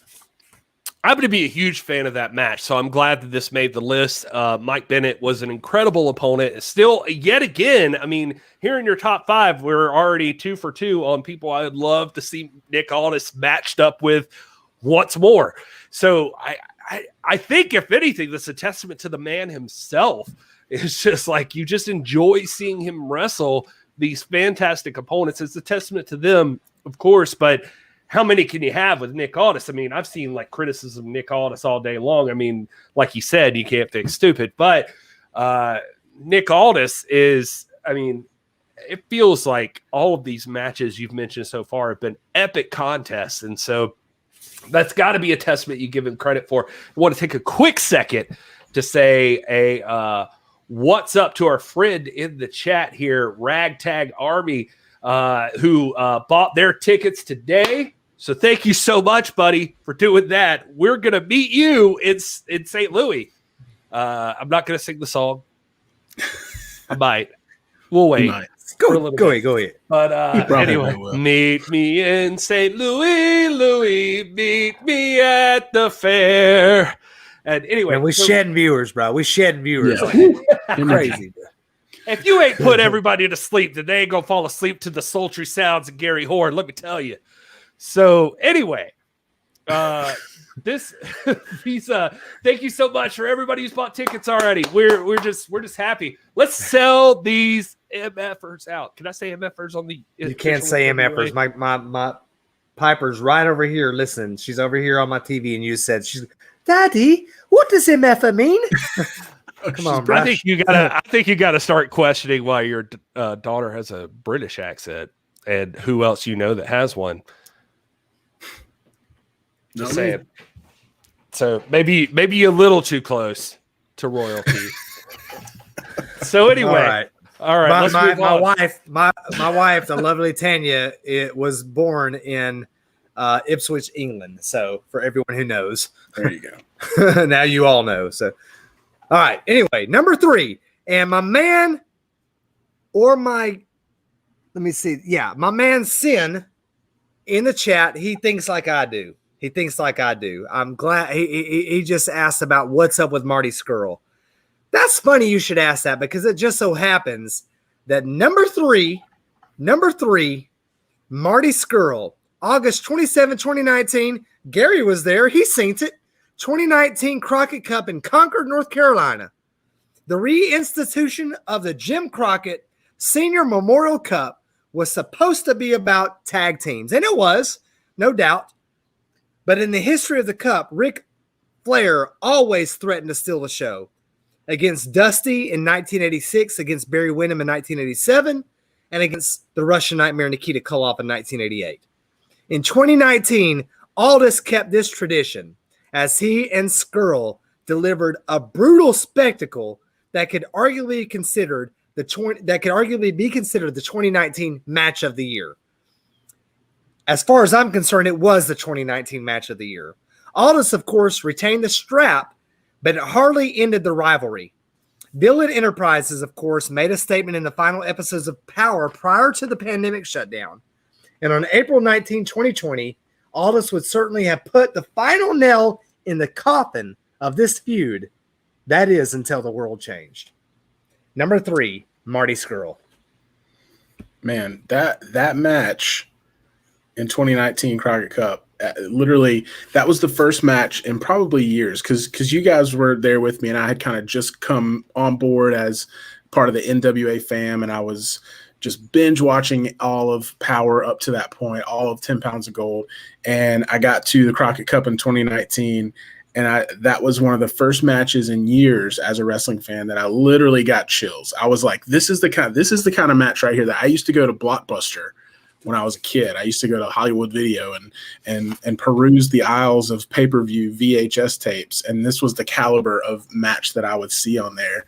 And so that, I mean, you've got it right squarely placed in the top 3. It might be at the top of my list just based on my experience if this was my preference. But that match was hands down for me one of the greatest showcases of both of those guys, not just Nick Aldis, but it's a testament too. And like all these matches as we go through this list, it's also a testament of really how being in the ring with Nick Aldis really does elevate anyone else.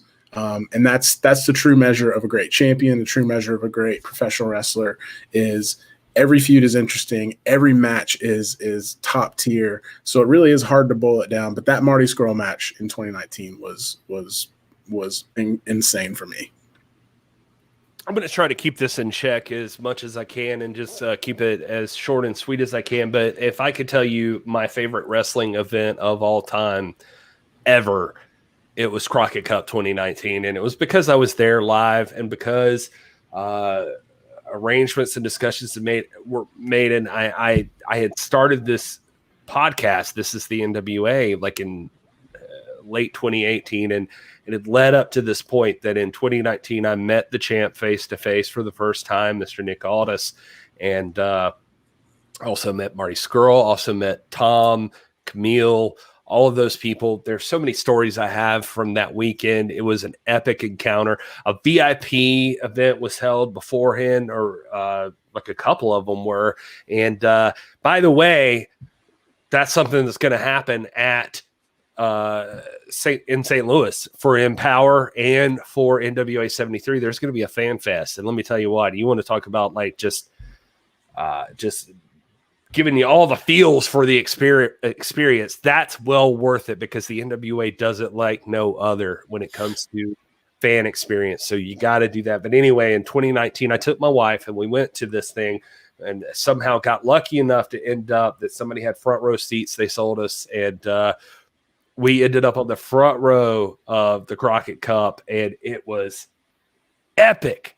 The whole event was epic.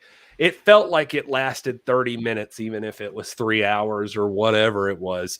It just went by too fast. It was so action-packed the entire time. That Marty Scurll and Nick Aldis match was the most I hesitate to use the word passionately, but it just felt that way. Like you could feel like both these men were just invested in this matchup. And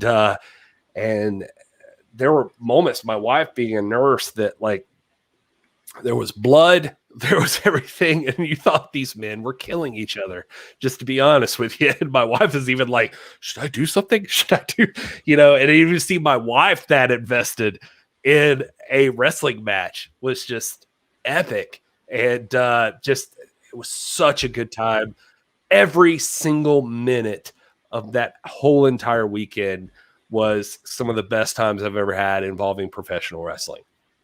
Hey, did they do that lapel pin with Aldis's bloody face? Did that commemorate this match? I'm trying to remember. That is correct. Yeah, I've got it over here on my shelf. Let me grab it. I'm sorry. Let me grab it real quick. I want to show you this right here. So this commemorates Crockett Cup. That is a lapel pin of Nick Aldis's bloodied face. And nothing you can do, yeah. Even I mean, and I don't want to take away from you. You can find this and you can watch it. I think it's on Fight TV right now. You can check it out if you've got that NWA package. It's hard to beat that match, and it doesn't do it justice because when we saw Nick finally lock Scurll in the Kingsland Cloverleaf, blood was just like pouring out of his head. You're just like, if Scurll doesn't tap, Nick will pass out. Like one of these things is going to happen right now. He will like have blood loss and he will be done in the middle of the ring. But God, it was so good. And it was just such a quality wrestling match. Just every bit of drama and competitiveness that you could ever want in a competition between two dudes trying to win a championship. It was in that match, I promise you. So if you haven't seen it, please, on Fight TV, as part of that package, the NWA package, you could see Crockett Cup 2019. And that whole event is fantastic.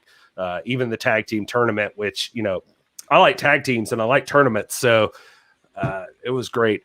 Briscoes were there. Fantastic. Yuji Nagata and Satoshi Kojima. They're in there. New Japan Pro Wrestling, CMLL, Ring of Honor, NWA, like all these places. You want to talk about the forbidden door? NWA was already in the process of breaking this thing down in 2019. Pandemic put a pause on it. They're back to do it again. But I'm telling you, in 2019, you want to talk about like this, like it's a new thing? Nah, man. Crockett Cup 2019 had like 4 companies represented right in the middle of it. So anyway. Right. You doggone right. Let me give a quick shout out real quick before I move on to number 2. Couple comments in the chat. One, front row, making a big Veruca Salt shout out. I love Veruca Salt, but the great Piper Stinson is going to be greater than Veruca Salt. 2, Ron Gibson, man. Ron Gibson's been lighting it up all night with some great comments. He says, I wish Samoa Joe had come to NWA for one last match. Look, we're not even talking about Aldis's matches in Impact, man. We're not talking about the fact that he's one of only 4 or 5 people to ever make Sting tap out ever. We're not even talking about that stuff. We're just talking about this. So great comment, Ron. I love Samoa Joe. I do. I wish he would make an appearance as well. That's a great comment. And then Wayne, again, God keep making great contributions all night in the chat. He asks, who is the longest reigning NWA World Champion? That is Luthez. Luthez on 2 occasions exceeded the 1,000 day mark, but on his first reign, he actually reigned for 2,300 days. And that is the longest reign. And, there's only one man right now in position to break that, and that's Nick Aldis. I'm not saying he won't do it. He might do it. It's going to be hard given the landscape, but if there's any man that can do it, it's the current champion. So great questions. So let's move on to number 2, unless you guys have anything to add about that. April 14th, 2018, a historic event, one of the most historic events. This is an important match, not only for the opponent, but for the location. Wenzhou, China. The distinctive feature that separates the NWA World's Heavyweight Championship from every trophy is that it is the greatest toured and traveled accolade in the world. In the tradition of the great traveling champions like Luthez, Pat O'Connor, Dory Funk Jr., Harley Race, Ric Flair, Adam Pearce, Aldis treated his role as champion in the exact same capacity. Much like a head of state, he traveled the globe with multiple matches in the UK, in Australia, Canada, Puerto Rico, and North Carolina. Little Kenny Omega Easter egg there. And in April of 2018, for the first time in history, in the People's Republic of China, against former NWA World's Heavyweight Champion Colt Cabana. I'm talking about Colt Cabana, all elite Colt Cabana from the 7 Levels of Hate against Adam Pearce, that same Colt Cabana. This match, weighted with history, could arguably be considered the National Treasure's most important title defense ever if it wasn't for one other defense. And we'll get to that in a second. But your comments on this, Will and Gary. Yeah, you summed it up, man. That's huge. Not only just because of who he faced, but where this match took place and the representation of this title. I mean, that's what sets it apart, I mean, throughout history, you've seen a couple different titles, travel across oceans and continents and things like that, but none as much as the 10 pounds of gold. That title has been seen across the world over. And so to have something like that in recent history is a big deal. And for the current sitting champion to have been part of that, that's a big deal too. So it's easy to, one of the things that drives me crazy that I see all the time on Twitter and Instagram and everywhere else is like when people try to question the competition that someone faces in the middle of the ring. And as if, first of all, the first thing I think is immediately like you never say it to any of these people's faces. Like if you've never seen, I saw one today, just like criticizing Aaron Stevens or something because he loves to lean into some comedy side of things. But if you've never seen Aaron Stevens up close, that dude will freaking crush you. Like, that dude is a big man, and he's very powerful and very skilled. And this is not a joke. He loves to lean into his comedy stylings, and he has the skills, but trust me, in the middle of the ring, the man knows how to wrestle. He is where he is for a reason. That said, another person that I feel kind of probably in the same boat would be a Colt Cabana. And, you know, a lot of times he gets criticized as a comedy wrestler, but we should not discount the fact that Colt Cabana is a former NWA World's Heavyweight Champion. This guy is legit. This guy knows how to go in the middle of the ring. He knows everything about wrestling. Sure, he finds a lane and he works in it. He is a member of the Dark Order at AEW and blah, blah, blah. I love that line from Nick Aldis. I swear we got to clip it out. Like, if you want to see a list of my accolades, let's line up with TNT on Wednesday night. Like, that was pretty good. But anyway, Colt Cabana had one of the historical feuds for the 10 pounds of gold with Adam Pearce and the 7 levels of hate. Colt Cabana is a legit competitor. And if you've never seen him in person up close, go in the ring. The man knows how to wrestle. He's got every single bit of skill that you could ever want out of a professional wrestler.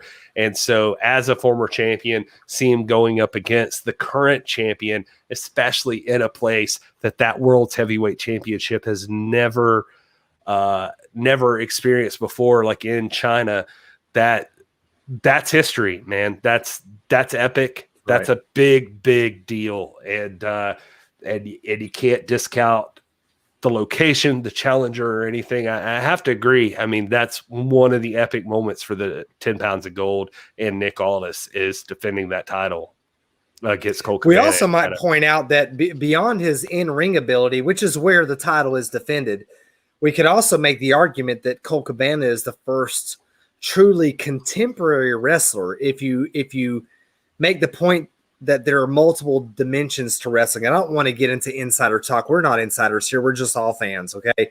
But Colt Cabana was the first to make a social media presence. He was the first to really self-promote.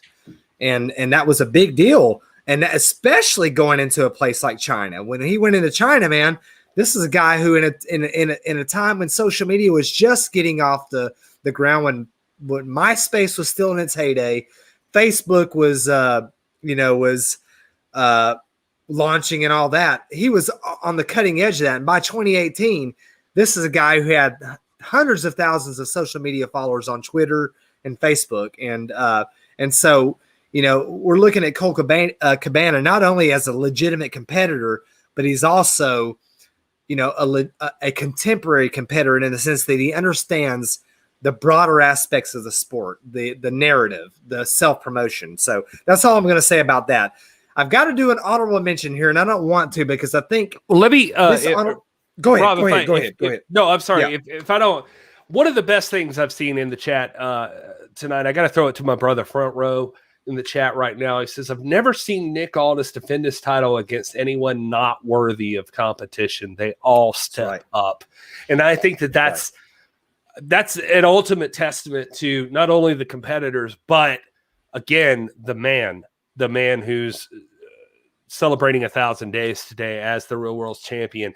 To say what you will about any of these competitors, when they are in the ring with Nick Aldis, it is serious. It is a serious battle. It is a struggle for dominance. And they are trying to win. Everybody, there are no games when you're in the middle of a match with Nick Aldis, and that's a testament to that man. And so I have to give it to him there. And again, I mean, I think that's very well said, Front Row. Every single competitor who steps in the ring with the real world's heavyweight champion, they've realized whatever they've been doing up until that point, now it's the real deal. Now it's time to bring the A game, be serious, and get the job done. And unfortunately, for 1,000 days, at least for those guys, nobody's been able to do it.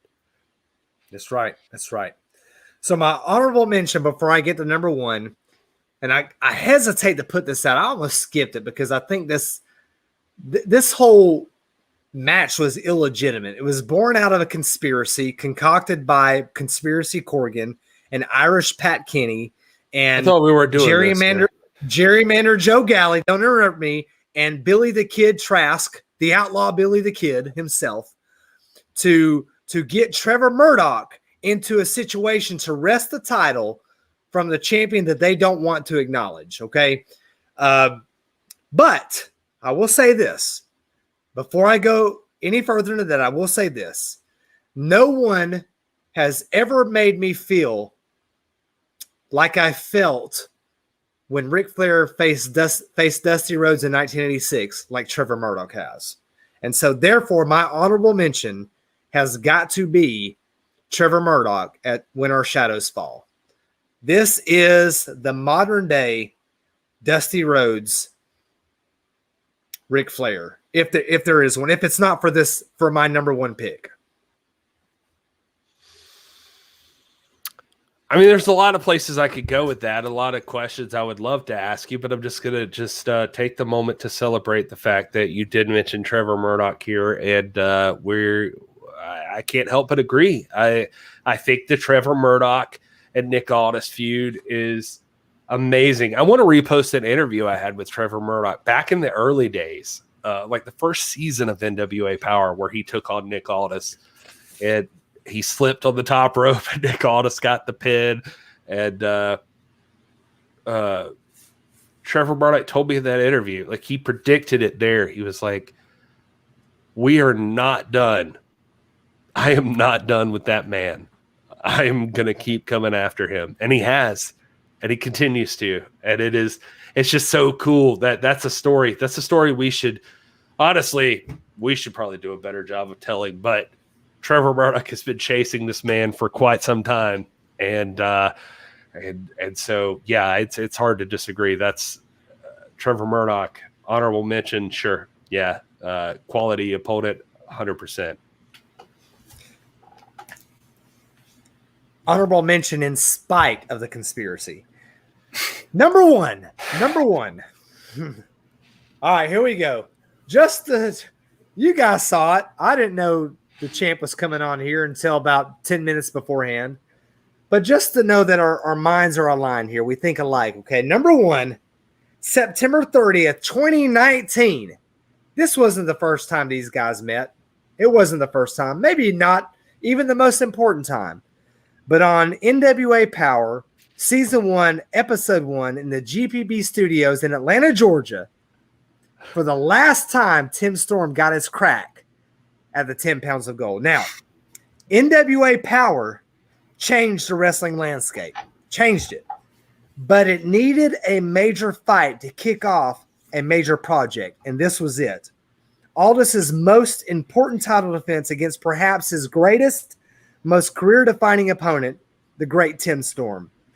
Tim Storm's victory over Jack Stane, we said it earlier tonight, was the first NWA World Championship transition of the Lightning One era, and his reign placed the NWA back on the map as a major player in the one true sport.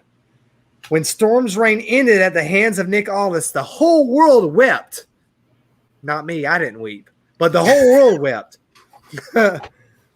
But Storm always seemed to be on the verge of reclaiming his place on the mountaintop. That dream ended, however, in the GPB studios on the first episode of Power when Storm, and Gary was there, he seen it, when Storm, under the stipulation that this would be his final shot at the gold, fell to Aldis. This match cemented Power, it cemented Aldis, and it gave rise to a forlorn dream that one day, as the world changes and as situations adjust, maybe, just maybe, Storm, like Dusty Rhodes in his never-ending chase for Flair, might one day return and claim the throne. The number one greatest match of Nick Aldis's reign, no doubt, September 30th, 2019, NWA Power, Episode 1, Nick Aldis versus Tim Storm in Atlanta, Georgia, the heartbeat, the capital of the National Wrestling Alliance. Can't argue with that, man. That was, I mean, just for me personally, man, I mean, that's where it all started. You know, I started out with 10 pounds of gold, the series, and episode 1 was called Meet Tim Storm. And so my buy-in to the current iteration of the NWA was with Tim Storm. And I'll always equate him with that championship. And I will always equate Nick Aldis carrying the banner and the torch for the NWA as him winning that from Tim Storm. That's where it originated. And so, I mean, and you're right. I mean, there were bigger implications to that match than just the individuals in that match. The match was bigger than just Nick Aldis. It was bigger than just Tim Storm. It meant NWA power is here. It's the very thing that we watch week after week. We talk about. The logo is right there in the corner of your screen right now. It is the banner that we all unite under in the NWA fam. So it was much bigger than just a match. It was much bigger than just two, veterans, two very accomplished wrestlers going against each other. It meant the start of, pretty much literally a movement that we're all a part of. So, I mean, it's hard to argue with that sitting at the top of the list personally. I keep saying I started this thing at the end of 2018 and I just, you're bringing up a lot of just warm memories for me, Rob, by talking about some of this stuff. And one of those things is that I came from being a, WWE fan, huge WWE fan, and you think about like the stars, the people you're told are stars and that sort of thing. And again, this is not like knocking anybody or taking anything away from anybody, but the first time I saw Tim Storm, there was something different about that guy, like on the 10 Pounds of Gold series. And I'll go ahead and say it. This is a testament to Tim Storm as much as it's a testament to Nick Aldis, as much as it's a testament to Billy Corgan, as much as it's a testament to David Lagana. I'll throw the names out there. At this time, those guys made something special. And sitting in a car next to Tim Storm, just it's what it felt like, just seeing it through the screen, getting to know the man, the school teacher, the man who was working his way up through the ranks, who had somehow found his way to the NWA World's Heavyweight Championship and still valued it as much as the greats ever had, even though the world had tried to move on from it. As much as Nick Aldis has made that NWA World's Heavyweight Championship, the rivalry with Tim Storm is just as important. Tim Storm holding that title and talking about how it's his mountaintop, how this is everything he ever strived to do. Even if the world didn't care anymore, this belt meant the world to him. And that was special, man. That meant something to me as a wrestling fan, and I believed it from day one. I bought in, and I knew wherever this guy was going, so was I. And then it led to Nick Aldis winning and me hating Nick Aldis from day one the first time I saw him come in, and then learning to love him a little bit and still hate him a lot more. And but the fact is that by the time that we were ready for NWA Power, that thing became where the NWA was headed. We're finally making a series. I was there in Atlanta, Georgia. I was there at the press conference at the Hard Rock Cafe where they announced everything. I was in person, and I got to sit down with each of those men. And for me, in that moment, that was as big of a match as you could have ever made out of anything. That was bigger than any pay-per-view bout you could have ever shown me. Tim Storm and Nick Aldis one more time for the 10 Pounds of Gold.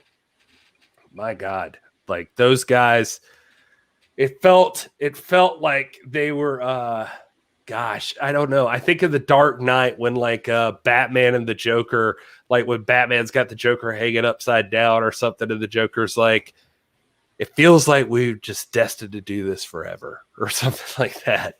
It just, I felt that with those two guys. Like I just felt, and so,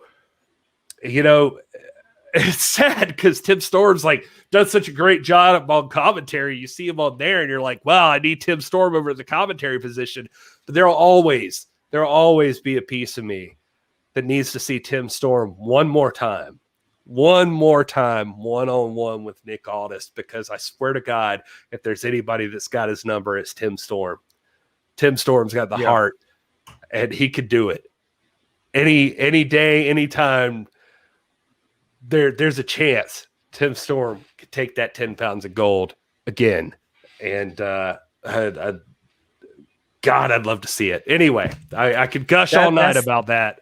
No, man, that's the Arthurian legend, man. That's why in our household, my wife, me, my kids, we love pro wrestling as a performance art, as Greek mythology, as history, as the one true sport. And I hope you guys enjoyed this. We came here tonight not to be controversial, but to celebrate this historic achievement, something that we may never see again in our lifetime. This is really historic. And so next time, for those of you who have hung out, all of you who have been here tonight, who have hung out, anytime someone comes at you and wants to bad talk Nick Aldis or the NWA and ask you, well, who has he beaten? I think we've shown you he's beaten everybody. He's beaten everybody in definitive form. I mean, he is the real world's champion. And there you have it. I mean, on the 1000th day of the reign of Nick Aldis, I want everybody that's here tonight to relax. Don't overthink things. Don't overanalyze. Just relish the fact that you're experiencing something that you may never see again in your lifetime. Something that may never happen again ever. We're long past debating, and I was resolved by this 500 days ago, guys. We're long past debating whether Aldis is one of the greatest of all time. For me, that conclusion is foregone. The debate I'm having now is if he is the greatest of all time. And by the way, we're only 1,000 days away from the 2000 celebration show. Go ahead and mark your calendars. You know, Rob's already got it set up on his clock, on his phone. He pretends like he don't know how to use the calculator, but he got that timer set. Yeah, I think he just sent us a Google Calendar invite for 1,000 days from now to make sure we go live to celebrate. Well, one thing we know for sure is Aldis to get there has got to get through Trevor Murdoch one more time in Charlotte, North Carolina at the Gathering 2, Rumble at the Hilton. That's next weekend. You want to be a part of that. Another person whose belt is on the line, Camille, in her first NWA Women's World Championship. She is competing against Kenzie Page, and Kenzie Page is no slouch either. Maybe we're witnessing the beginning of another great rivalry. Wouldn't that be something?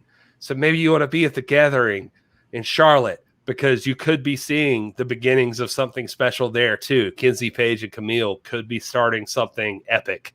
And so I'm excited. I'm excited to be there. I'm going to be there. I'm going to see it. And thank you guys, everybody, for just hanging out with us in the chat. This went way longer than we expected. And but with you all being here and watching, this is probably going to earn the NWA some money on the YouTube, and it'll make us look good. So thank you for that. But more importantly, everybody who showed up here who said that they've already bought the tickets for NWA Power, for Empower, for NWA Power, NWA 73 at the Chase. Guys, I'm not kidding. I'm really not. This is going to go down in history. You want to be a part of that. I know not everybody can be there in person, but you got to at least get in on Fight TV. Prove the haters wrong. I see you guys. Patrick, Polka Dot Pam, God bless you. Matthias, Sin, Certified Hustler, Ryan Romano, Nathan, Front Row, all of you. I just see it. There's so many names, and we legitimately, we're grateful for you, and I promise you the Matthias Shaw 637. Matthias Shaw 637. We see you too, man. I mean, I think I said his name, but you know. Did you? We'll say it again. Yeah. Whatever. Well, I'm gonna say it because I like that name. That's a cool name. Anyway, no, seriously, thank you guys for being here, and we are extremely grateful for you being a part of this. We called 2.5 hours of this live stream that we hijacked for the NWA unplanned on Friday, and you guys are here. We don't even have permission, man. We don't even have permission. We were like, hey, because we got the, we know we got the login, so we're like, should we ask permission or ask forgiveness? We'll talk to Billy afterwards. We'll see what he says. I'm sorry, I said Billy. Here I go again. No, Mr. Corrigan, President William Patrick Corrigan, when he's like, what were you guys doing that entire time? Well, we'll see. I think my argument's going to be like, well, if you fire us, it's going to prove Rob right about conspiracy, Corrigan. So, but anyway, thank you guys so much for being here. We love all of you, and I promise you the NWA is grateful for every single one of you. Please tell your friends, tell everybody. It's up to you. Like, seriously, do you remember ECW? Do you remember how I don't know, think of anything that's ever grown from the ground up, like a groundswell of support. You can be a part of this right now with the NWA. Like, if you believe in it, like we believe in it, you can make it happen. I know it's fun to look back on history documentaries and that sort of thing, and like whatever the WWE tells you on their documentary stories and that sort of thing. But you know how cool those stories are. You're in it. You're in it right now. You can be a part of that story. You could say you were there at the groundswell you created, the cult you started, because you celebrated the National Wrestling Alliance and you brought it back to prominence. That's what we're trying to do here. And I think all of you could be a part of that. You can tell your friends, your family, everybody. If you miss pro wrestling the way you remember it, anybody who stepped out because it's not like it used to be, you know where it is like it used to be. And that's in the National Wrestling Alliance. So come and join us. Tell everybody. Be a part of this thing. Sell those pay-per-views on Fight TV. Sell those tickets. Let's sell out this thing. Let's show everybody who says NWA doesn't matter when NWA 73 sells out that, yes, it does. Let's show everybody who says a women's pay-per-view can't work when Empower sells out. Yes, it does. Let's show everybody that says the history of wrestling. When somebody puts a legend on their show and acts like they're a goof, let's show them, no, people just sold out Wrestling at the Chase because they appreciate legacy. They appreciate the tradition. You can show every single person right now. All you got to do is step up and share this thing with everyone. Anyway, I've rambled long enough. Love it. Televangelist Gary. I know. I was thinking the same thing. I was like, and you know, when God, every now and again, I was like, dang, what? We having camp meeting at Presbyterian camp meeting here. I feel it. I feel it, man. I'm just saying, I've never cared about something like this. Don't tell my wife. No, I'm just kidding. I love my wife. But I believe in this. We believe in this. The National Wrestling Alliance, brothers and sisters, let's do this. Let's make this the biggest thing that's ever happened in professional wrestling. Let's cement ourselves in history. All you got to do, Fight TV. There's a bundle. It's value price. Make everybody watch it. We promise if you get them there, we'll make sure they stay. If you get them there to St. Louis, we'll make sure that they're fans for life. So that's what we need. Yeah, Ryan, NWA Telethon. That's what we're doing. Anyway. Romano, my brother. We're gonna be streaming live. We're not going to stop until the tickets sell out. This could go for 24 hours. That's it. No, I'm just kidding. Yeah, let's just keep Put this the number going. down there. Put the number down there, Gary. We got to get some of those old school phones, you know. Side note, I'm getting a divorce. And I got some coins. Here's some $50 I want to sell you. Anyway, we're going to stay off. We've been 2.5 hours. Thank you for everybody who stuck with us. Thanks for being in the chat. Again, we are at TIPW Show on all the social medias. Make sure you subscribe to youtube.com/thisisprowrestling, or make sure you're subscribed here and hit the bell for alerts and follow the NWA if you're not already for some weird reason. Anyway, this is already huge. It's going to get bigger. I promise you. Stay tuned. More to come. This thing is going to be history, and you're part of it. We can't wait to hang out with you guys. You see our hashtags if you want to reach out to us individually, or not our hashtags, but our @ things. Anyway. Yeah. Yeah. There you go. We love you guys. Thanks for Yes, being right here. there. Until next time, you guys enjoy your grave